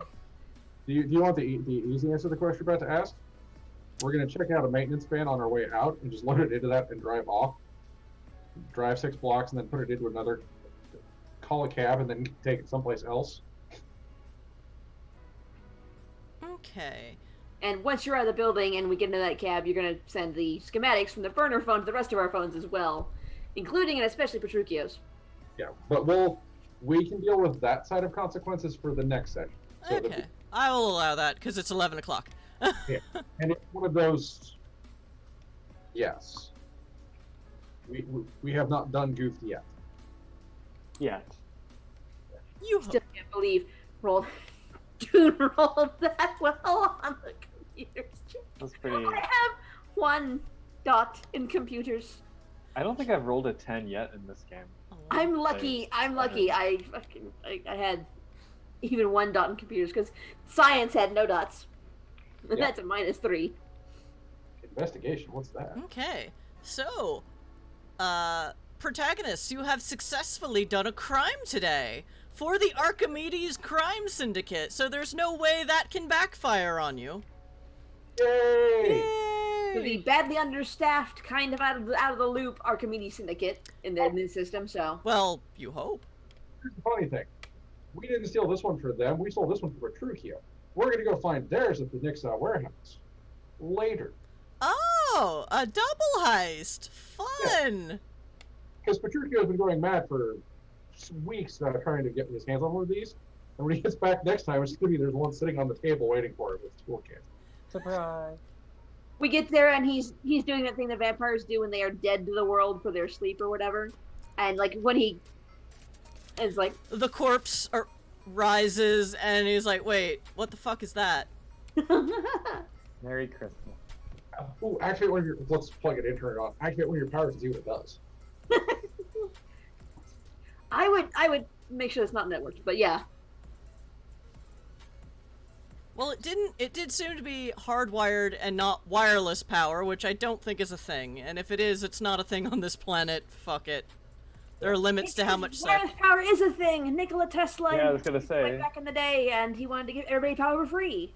That is a discussion for next week. Because Yes, it is. All right, so chatlings, viewers, VOD squad of the future, thank you for watching Exit to Eden. Crime and no punishment. the punishment, it'll be here. Yeah. Actions don't have consequences when you're a changeling. They don't most of the time. Everything else does. Funny that. Hearing that your friend doesn't remember owning a sewing machine causes you a morality check, but otherwise no consequences. Not that there's anything wrong with that. That was awesome. That was a great in-character decision. Yeah, Changeling the Lost is all about trauma and slavery and horribleness, so content warning on it. I have not figured out a way to run Changeling the Lost without those elements. If anyone has, I mean, send me a link. I'm genuinely curious. But yeah, I have been the storyteller this evening. I intended a heist episode. It sort of turned into a shopping episode because Changeling cheese. And because the government invested in the cheapest possible model, so if it was across the building, it couldn't tell anyone casting magic further inside the building. You think? Hopefully. Who knows? No one stops you while you're in the building, that's for sure. That's the important part. There wasn't a giant wall of cops waiting for us when we left the building, so. No. So, woohoo! So yes, this is Exit to Eden, a world of darkness in space, or worlds of darkness in space. I change it when I get bored. And yeah, so Changeling Cheese turned a heist into a shopping episode, but it sounds like there's more heisting later plans, because this is only the first. It's like, oh, we could get so many of these! Steal a bunch of these damn things. All of them. All the blamps. Oh, the blamps! Blamp, blamp, Blamp, blamp. blamp, blamp, Yeah, do keyword. something. I memed myself. Alright, so, let's do. And I am Storyteller. I'm at Ms. Chrysala on all the social medias. I'm also Magic Fish Radio on any social media that shows up. So, also every other week, we do this game, Exit to Eden, our consistent campaign by Twitch tag standards, and then alternate that every other week with some sort of indie game. At this point, we don't have another one. A few people have pinged us like, yeah, that would be cool. Our default is Demon Hunters because three of us have already run way too many sessions of that, so that's sort of our easy go-to. But if you are a GM or writer or fan or artist who's worked on an indie RPG that you would like to see streamed, get in contact with us. If you can find us a stream-capable GM, they can guest GM for us and we'll run it, because finding guest GMs among our own people has been a little tricky. One-shots. One-shots, also. One-shots, not campaigns. But yeah, very fun one-shots. Pre-gens preferable, but, you know, show us what you got. We'll talk about it. DM us, private message us, email us, magicfishradio@gmail.com, and we will talk about it. Because I'm not going to Gen Con this year, but I need my new indie game fix, so I'm making my channel deal with it. But it's also been fun. Last week we did Fat Magic, which was really fucking fun, except we didn't warn the guest GM just how much we can pun in a game like Fat Magic, which I think is run on puns, and just, I guess the GM didn't know. The week before that was Zardoz. We ran his indie game of We Were All Children. We are all children. We are all children. And yeah, so get in contact. We are looking for indie games to run on our indie game weekend. Woohoo! And as the Delta variant rages, those of us without immune systems have nothing else to do on Saturday night. So, you know, join our Discord. I also frequently look for guest players for various things. And we do all that through our Discord. If you want to try streaming as a player, just, you know, get on our Discord and ask, and we'll put you on the list of interested parties. 'Cause, yeah, there's an apocalypse going on outside. And even if there wasn't, part of the US would still be on fire. Because that's normal now. It's not that much darker than the World of Darkness, to be honest. I'm just sad we didn't get vampires or werewolves. Changelings are kind of rough. Welcome to this cyberpunk dystopia you always knew you didn't want. Yeah. Doesn't come with any prosthetics. It's not the dystopia we want, but it might be the dystopia we deserve, which is sad. I don't know that it's untrue, but it's sad. All right, so that's my outro. Get in contact with us to run your indie game on our stream as a one-shot. Follow us on the social medias and join our Discord and hang out with us because we're fun and we're very chill. Let's go count. Oh, I just realized, Merc, your internet lasted this whole time. No more hiccups. Yes! Yay! I was so happy! Woohoo! I didn't want to say anything and jinx it. Yeah, I didn't either. Guildenstern, who are you when you are not working under multiple aliases in a cyberpunk dystopia? Well, in those times, I look for someone to raid. Yeah, so I'm Puka. I'm Puka Gar here on Twitch and on Discord. Am I allowed to pitch the thing I just wrote? Is that allowed? Oh yeah! Oh yeah! Oh yeah! Hey. We just pitched Zardaw's thing. Pitch yours. True. That's fine. I just submitted my first Storyteller's Vault supplement, which is Tale Singers. If you ever wanted to play bards for Mage, that's a thing. It's pay what you want. Go check it out. I'm pretty proud of it. So. Nice. Honestly, if you wanted to run a one-shot Mage the Ascension game based on your supplement, I would allow it, but then we would all have to learn how to play mages.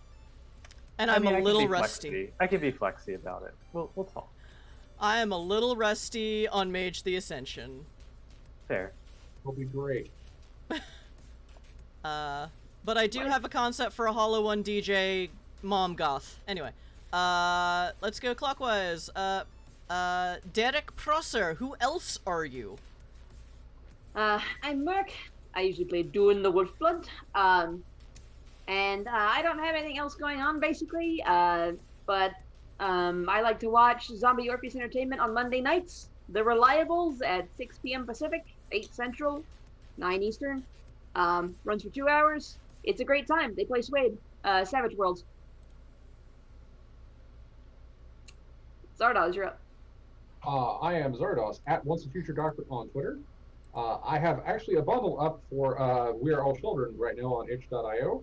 You get the main game and 2 pre-generated adventures for $12.50 because I'm trying to itch fund the next big book, which is the Book of Long Shadows, which is a big book of monsters and scenes and scenarios. Yay. And that sale will run for about a week, I think, if I did the math right. Okay, you can also, and you can see our stream of it on highlight VOD here on Twitch or on our YouTube graveyard. I joke, I find it hilarious that it is called a graveyard, but also it's, you know, good to have a backup server in this day and age of privately owned video on demand services. You never know when someone's just gonna delete your library. I say as a professional librarian. Anywho. Yeah. Okay, Raven is running Animus Absentis? I think it's D&D. Sounds serious. I mean, Real business. might need to get a specialist to look at that. Mm-hmm. That's like 2 Latin words. We're in trouble now. Actually, well, there are only 2 people left gaming tonight, so they might be winding down, actually. To the goth streams. To the goth stream. Yeah. QXT We'll try to raid them. We'll try to catch it. Alright, chat, so, and also we have to wait for the raid command to load. Alright, so, chat links, thank you for joining us. Next week we will play something indie, maybe Demon Hunters, A Comedy of Terrors, maybe something else. Oh, you could run Honey Heist. It's on the list. It's on the list. Honey Heist is on the list. Yeah. Maybe not next week, but soon. I will bend the rules for Mage the Ascension if it's your supplement specifically. But yes, Honey Heist. So yeah, chat, take care of yourselves, take care of each other, and we will see you here next week, Saturday night, 7 p.m. Eastern Standard Time, till 10 or 11 p.m., depending on how much plot I have or don't. Yay! Okay, bye!